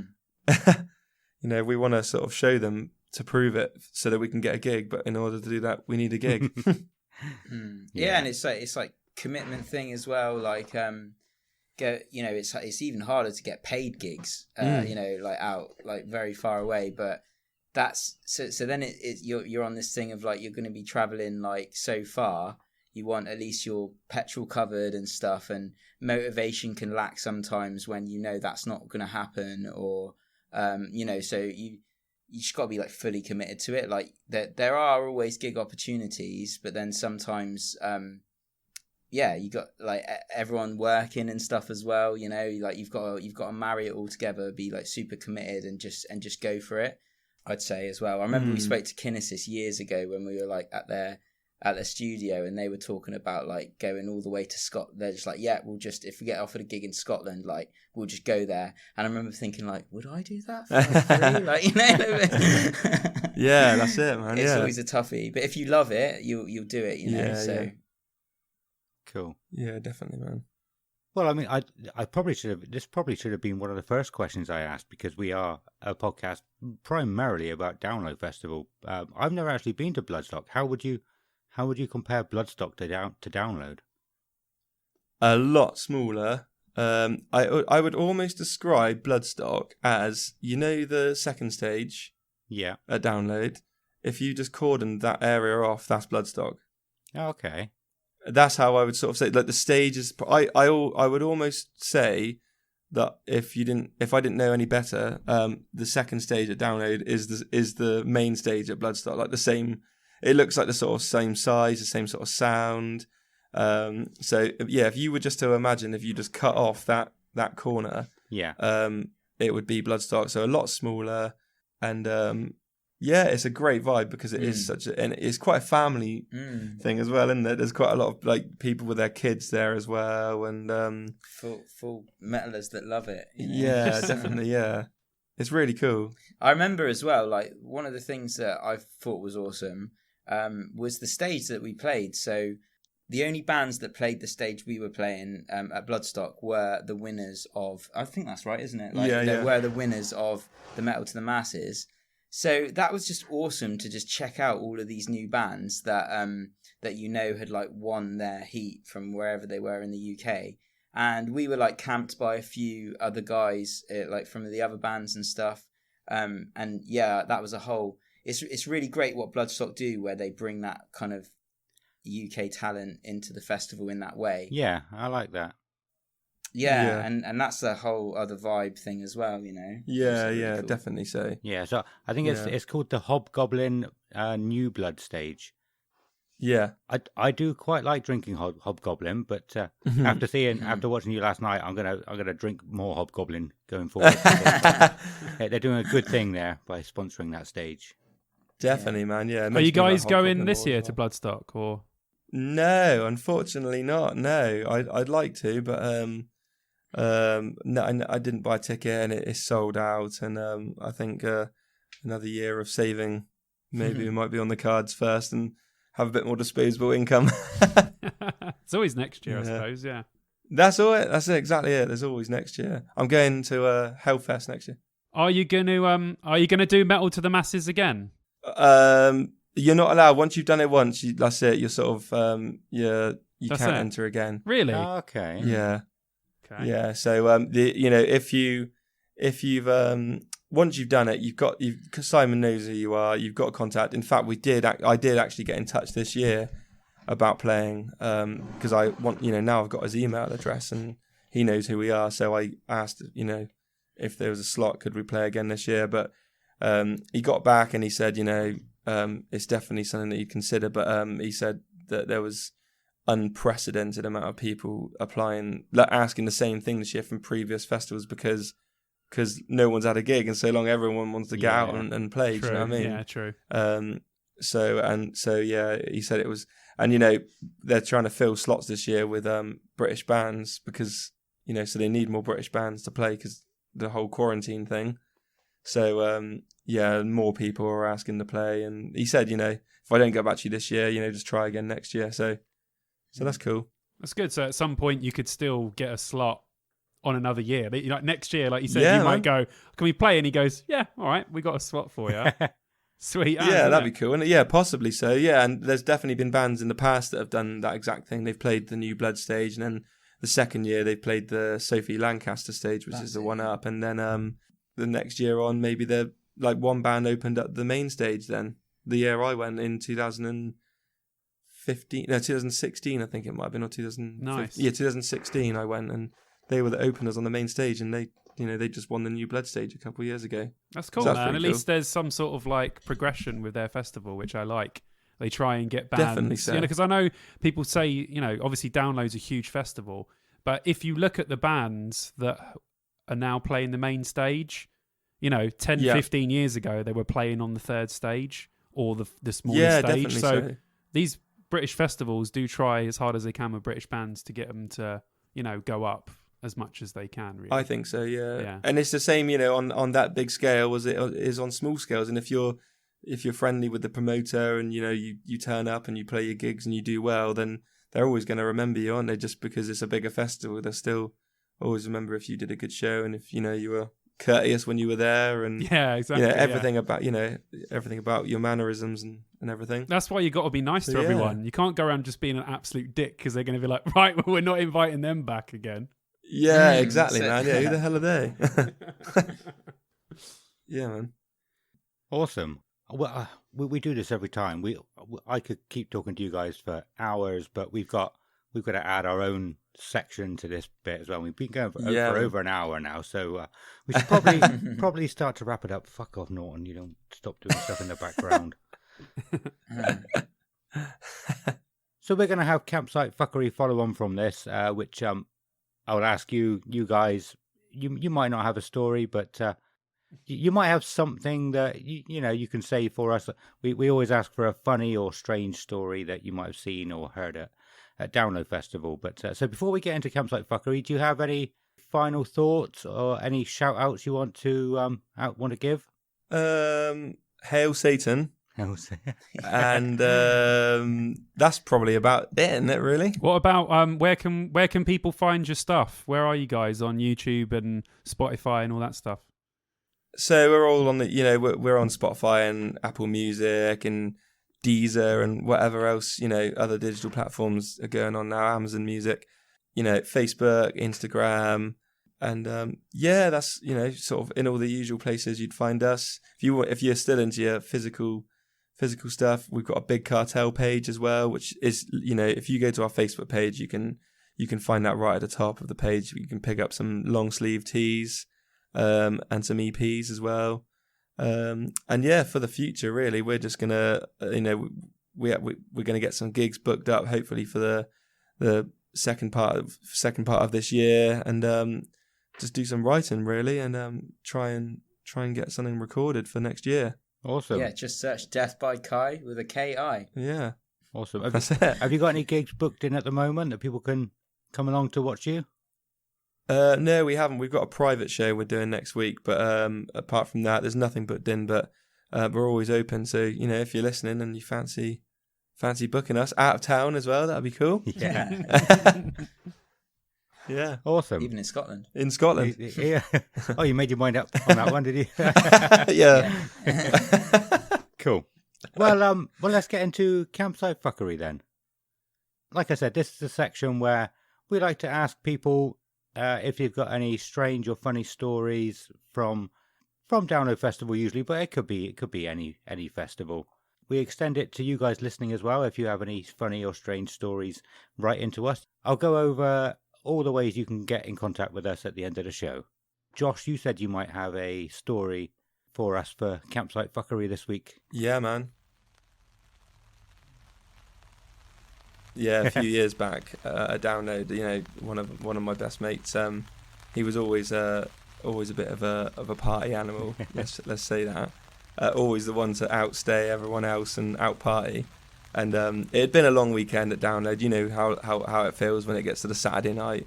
I think we just watched System of a Down, actually. I've got a feeling. And yeah, we were pretty knackered. And me and my other mate, all we wanted to do, we'd been drinking all day. Just wanted to go back to our tents and have a bit of a sleep. And he was just really insistent on us getting out and partying for that one last night. And I remember even doing our zips up on our tents and then hearing him outside the tent just going, "Come on, guys, come on, do me a pussy, do me a pussy." And like my wasn't other that mate, wasn't the one where he had like legal highs or something? yeah, that's Was it. Yeah, and he's like, "I've got some legal highs. Come on, do me a pussy, come out now." And then I remember my other mate was just pretending to be asleep. I just remember thinking, "You are definitely not asleep, but you're just not answering." So anyway, he like got bored in the end and walked off. And the next morning, and the funny thing is about it is this guy, his tent was so small that his feet stuck out the bottom. He'd bought like a tent that was too small for him, so when he slept, he had to have his feet stuck out with the zip open. And that Sunday morning, I got up and I poked my head out and I looked at his tent and there were no feet stuck out. And I was thinking, uh-oh, what's happened there? And so I asked around in the campsite, and they were like, "Oh, haven't you heard? He's had a bit of a funny turn and he's at the St. John's ambulance. He thought he was having a heart attack." So that was it. We had to like go down to the St. John's ambulance and rescue him. And we walked him back to my car, and he slept in my car and just missed the entire Sunday. No. And yeah, I remember Linkin Park playing that night, and we watched Linkin Park and then got back, and there he was, just still passed out, just in the backseat of my car. Oh my god! I was like, no way am I missing Linkin Park. I'm sorry. Proof you can party too hard. You can definitely party too hard. Even Andrew WK would probably agree with that. Awesome. Oh, I love it. Well, yeah, thank you guys, Josh and Drew from Death by Kai. Thank you very much for coming on. I look forward to the next time I can come and see you at a gig. I haven't seen you for a long time. Thank you, thank both of you. Yeah, good luck with the rest of this as well, and with your campsite fuckeries. Awesome, yeah. Yeah, and cheers for bringing back all of the memories as well. Yeah. Of Bloodstock and that is. It's cool to talk about it, isn't it? Yeah, it's nice, man. Awesome. Oh, I'm glad.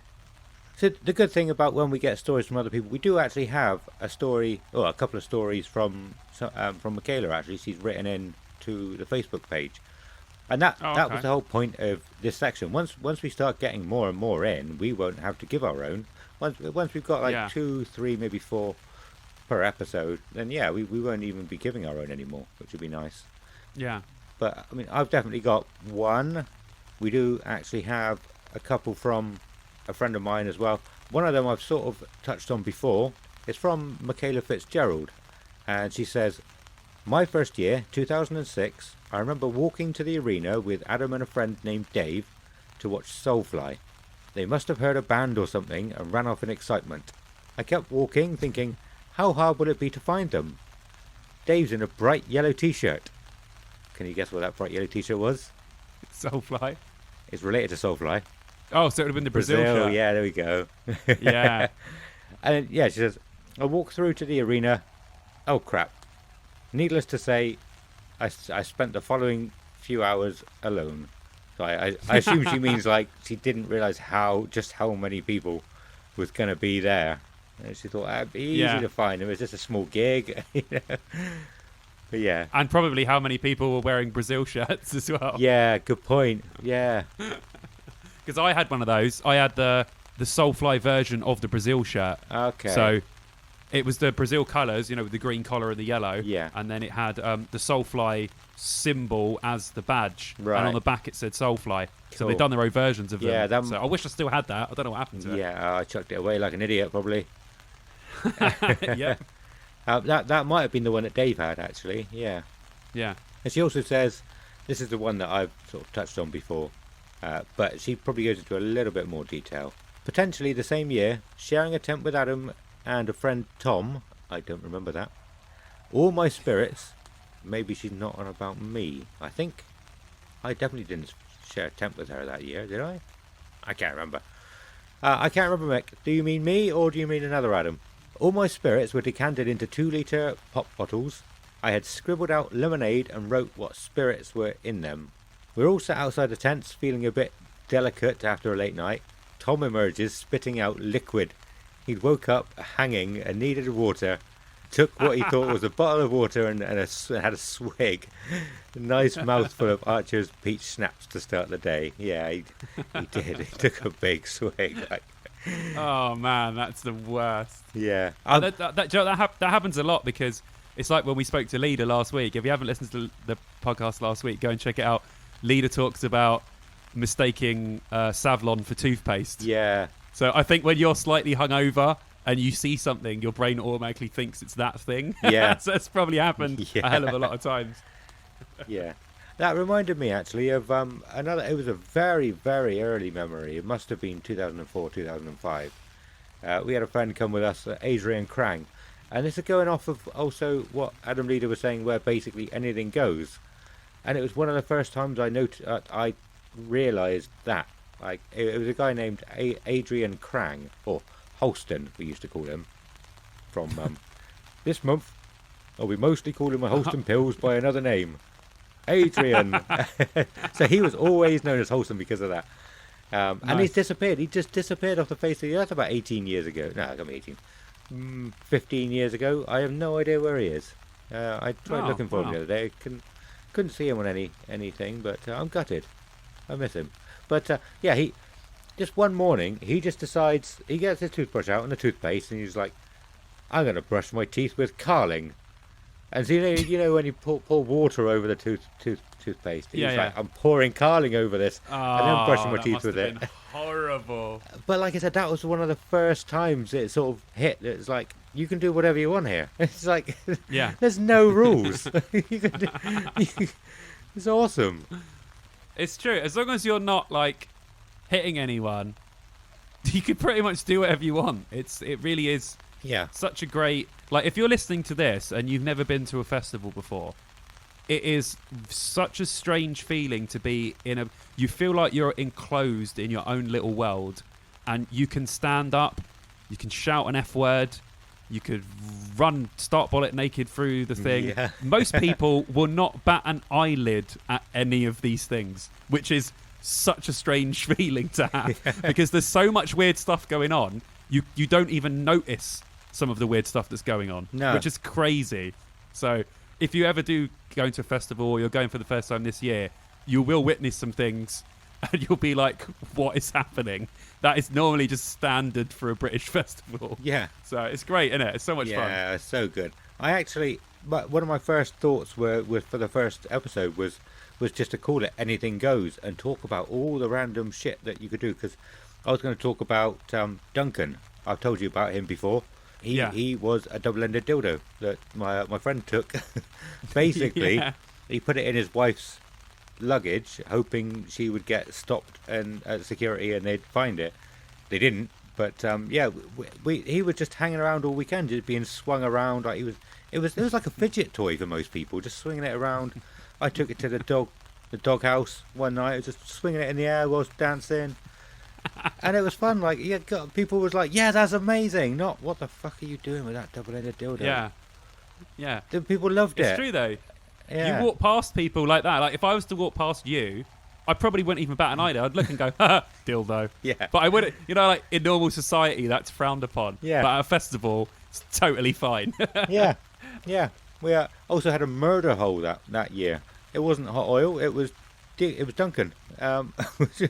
The guy who took it, Matt. He was just like whispering to people as they were walking past, like, "Psst, come over here."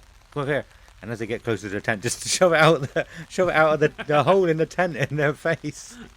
Not like hitting them or anything. Which yeah, like you said, as long as you don't hurt people or do anything that would bother other people that much. Yeah, It's as long as you're fine. not abusing people or doing stuff like that, you can literally do anything as long as you're like having fun. Other people will literally have fun with you or possibly join in on whatever you're doing. Yeah.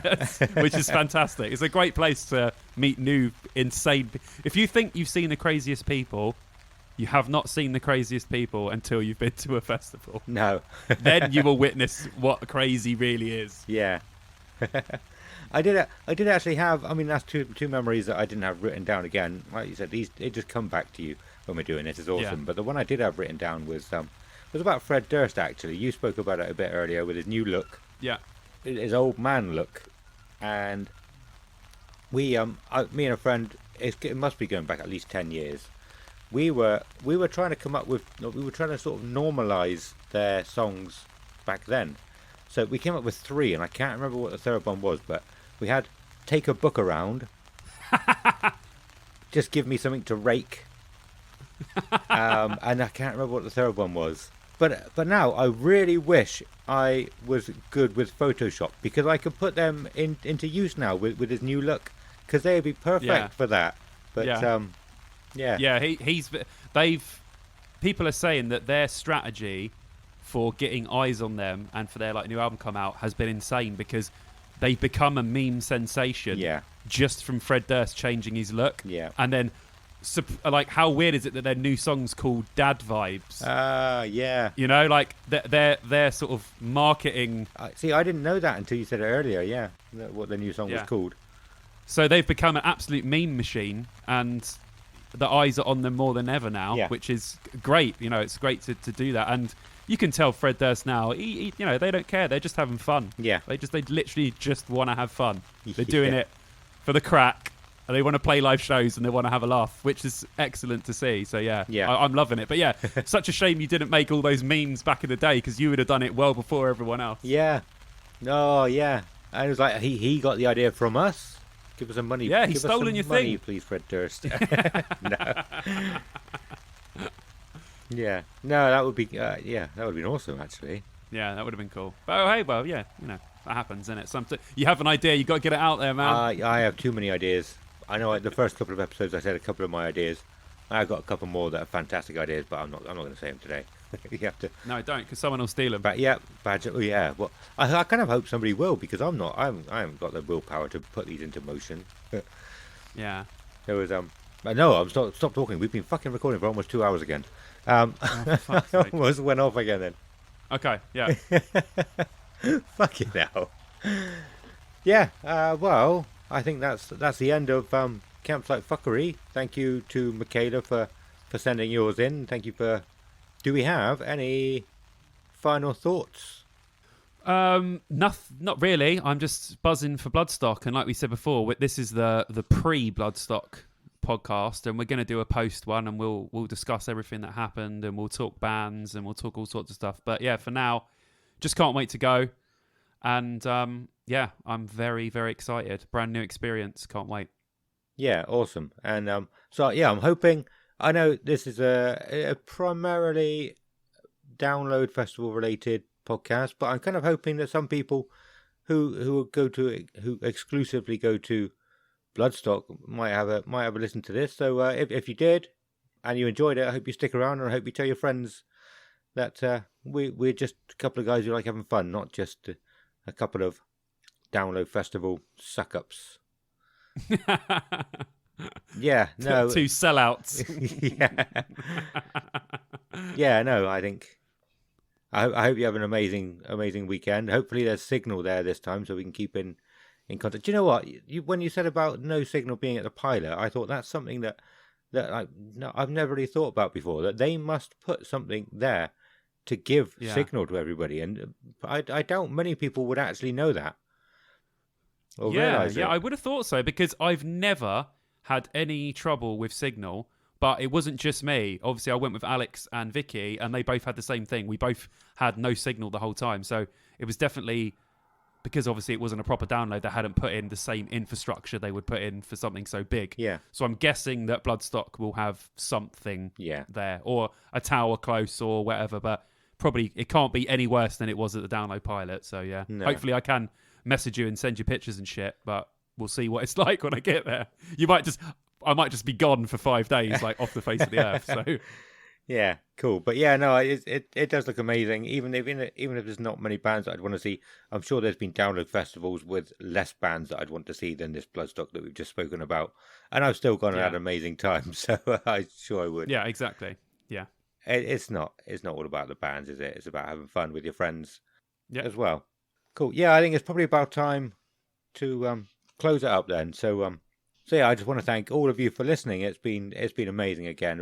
I can't believe how much we talk. We just love doing this so much, don't we?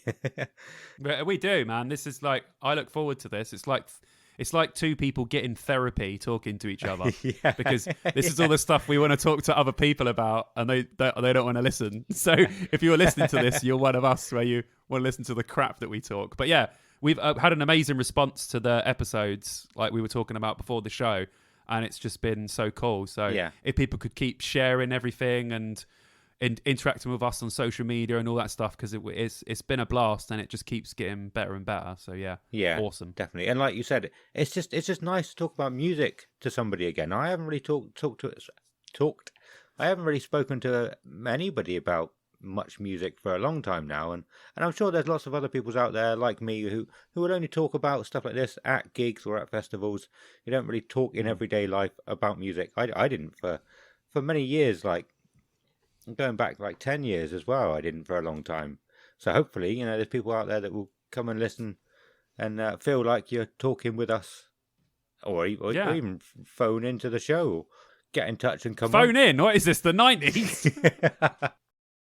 Yeah, like literally, we'll take anything, whatever you guys want to message about, anything we've mentioned, anything you want us to talk about. Just message us on Facebook, on Instagram, whatever. Just send us a message, just saying, hey guys, whatever, and we will talk about it. If it's related to musical festivals, we'll discuss anything. We're literally willing to go pretty much anywhere with this podcast, which is why we have such a good time doing it. Yeah, because we go off on so many tangents, and it's fun. So send us anything, we'll talk about it. Yeah, and you can do it on these platforms. So we're on Facebook as Dear Download Podcast. We're on Twitter as the same, Dear Download Podcast. We're on Instagram, small d dear _ small d download _ small p oddcast. I fucking hate that you can't have capitals. We talk about this every time, and it's still annoying. It is annoying. I'm sure you understood that. Dear Download Podcast, but with underscores and no capital letters. And you can email us deardownload2003@gmail.com.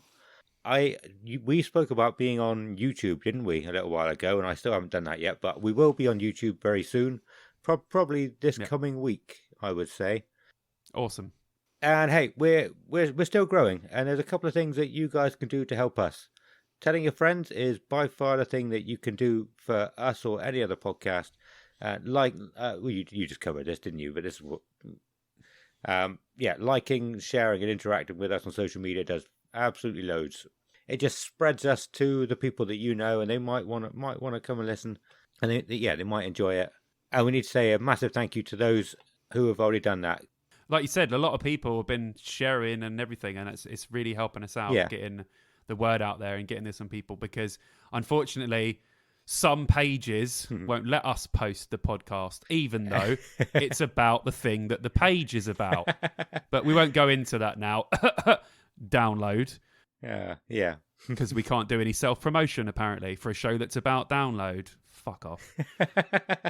Sorry, it really annoyed. It really makes me angry. There's like 56k people on that group, and I mean, how many people could we get listening to the show from it? Yet we're not allowed to post about our own download podcast in the download bloody chat. And it's not about numbers either, though. It's not about trying to grow the show. There's people that would enjoy it. That's the thing. Yeah, definitely. But my big problem is, I can't believe we're going into this, but hey ho, we're going into it. My big problem is, one of the mod's own businesses sponsors the Download Festival Facebook page. I don't really know what that means. Sounds about right. But sounds about right. And another one, I've seen another podcast post their show, and another admin liked it. He reacted to it, didn't take it down. It's not the admin that told me I couldn't post, but like, where's the fairness in that? Well, I think we should just continue to try and post in there, and eventually one of them will get through. Yeah. But yeah, sorry, cool. I cut you off. That's fine. No, I wanted to bitch about that, but I thought it was a bit unprofessional for a long time. But it's not. It's not. It's not. Fine. No, it's definitely not. But yeah. So what have I written? Yeah. So we need to say a massive thank you to like I said, Michaela for writing in for Campsite Fuckery, to Josh Ayerst and Drew Armstrong from Death by Kai for coming on the show. That was an awesome interview. I can't remember at the moment. It was a week ago. I haven't edited it yet. I think it was amazing. Yeah, I think it was good. It was good. No, it was good. I'm just joking. I know it was good. And yeah, I hope you guys enjoyed it too for being an interview. Simon, where can people find you if you want them to find you? Yes, people can find me as Simon Bond on YouTube. I'm obviously going to do a Bloodstock vlog and all that, so I'll let everyone know once that's out. Yeah. Because it's probably going to take me ages to edit that because it's 5 whole days. That's why I've got so many portable chargers. I've got so many portable chargers going because obviously I can't have my phone die. Yeah. But yeah, so people can find me as Simon Bond. Go on, sorry. What I would recommend listening. I would recommend watching that as well. I watched the download pilot one, and it was awesome. You are going to do what you do, so yeah, I definitely recommend watching it. Thank you very much. Yeah, check my videos out. They're obviously related to the sort of stuff that me and Ad do on here, where I just go around to festivals and talk crap basically, and try and give people a little bit of information about them and stuff. But yeah, anyway, so Simon Bond on YouTube and Fonzie_Simon on Instagram. Cool. I'm aware. I always ask you where people can find you, and never actually give anything about where people can find me. But I don't do anything online. My Instagram has got like 6 pictures from years ago. My Twitter has got like 2 tweets. One saying, "Oh, this is shit. I'll see you in 6 months," and the other one saying, "This is still shit." Like 6 months later, or might even be like 2 years later. So I don't do anything online. You don't want to find me. I'm boring online. Find me on anything Dear Download related, or my old podcast actually is still up. I'm still paying for it, so I might as well plug it. Men Podcasting Badly. Go and listen to that. That was a lot of fun. Yeah, very good podcast. Yeah, I feel like we have rambled a fucking lot this episode, and it's going to be hard to edit. We were always like, we're going to keep it short today. We say that every time, and we never do. We should plan to do like a 6-hour one, and we'll get to like half hour and go, Lord. I don't know what to say. I don't know what to say. But no, this is so good. I enjoy this so much. And yeah, like I said, we hope you guys really enjoy it too. So we want you to write into us for Campsite Fuckery. We want you to write into us for any feedback, any corrections that you've noticed that you need to correct. We're happy to take questions as well. I actually have a question saved on my phone for you, Simon, for when we do an episode that we have time to add in a question, which hasn't been for a while. So yeah, we're happy to take questions from you. Anything, like, we want to hear from you. So yeah, exactly like Simon said a minute ago. So that's everything then. So it's goodbye from Simon. Goodbye. And goodbye from me. Goodbye.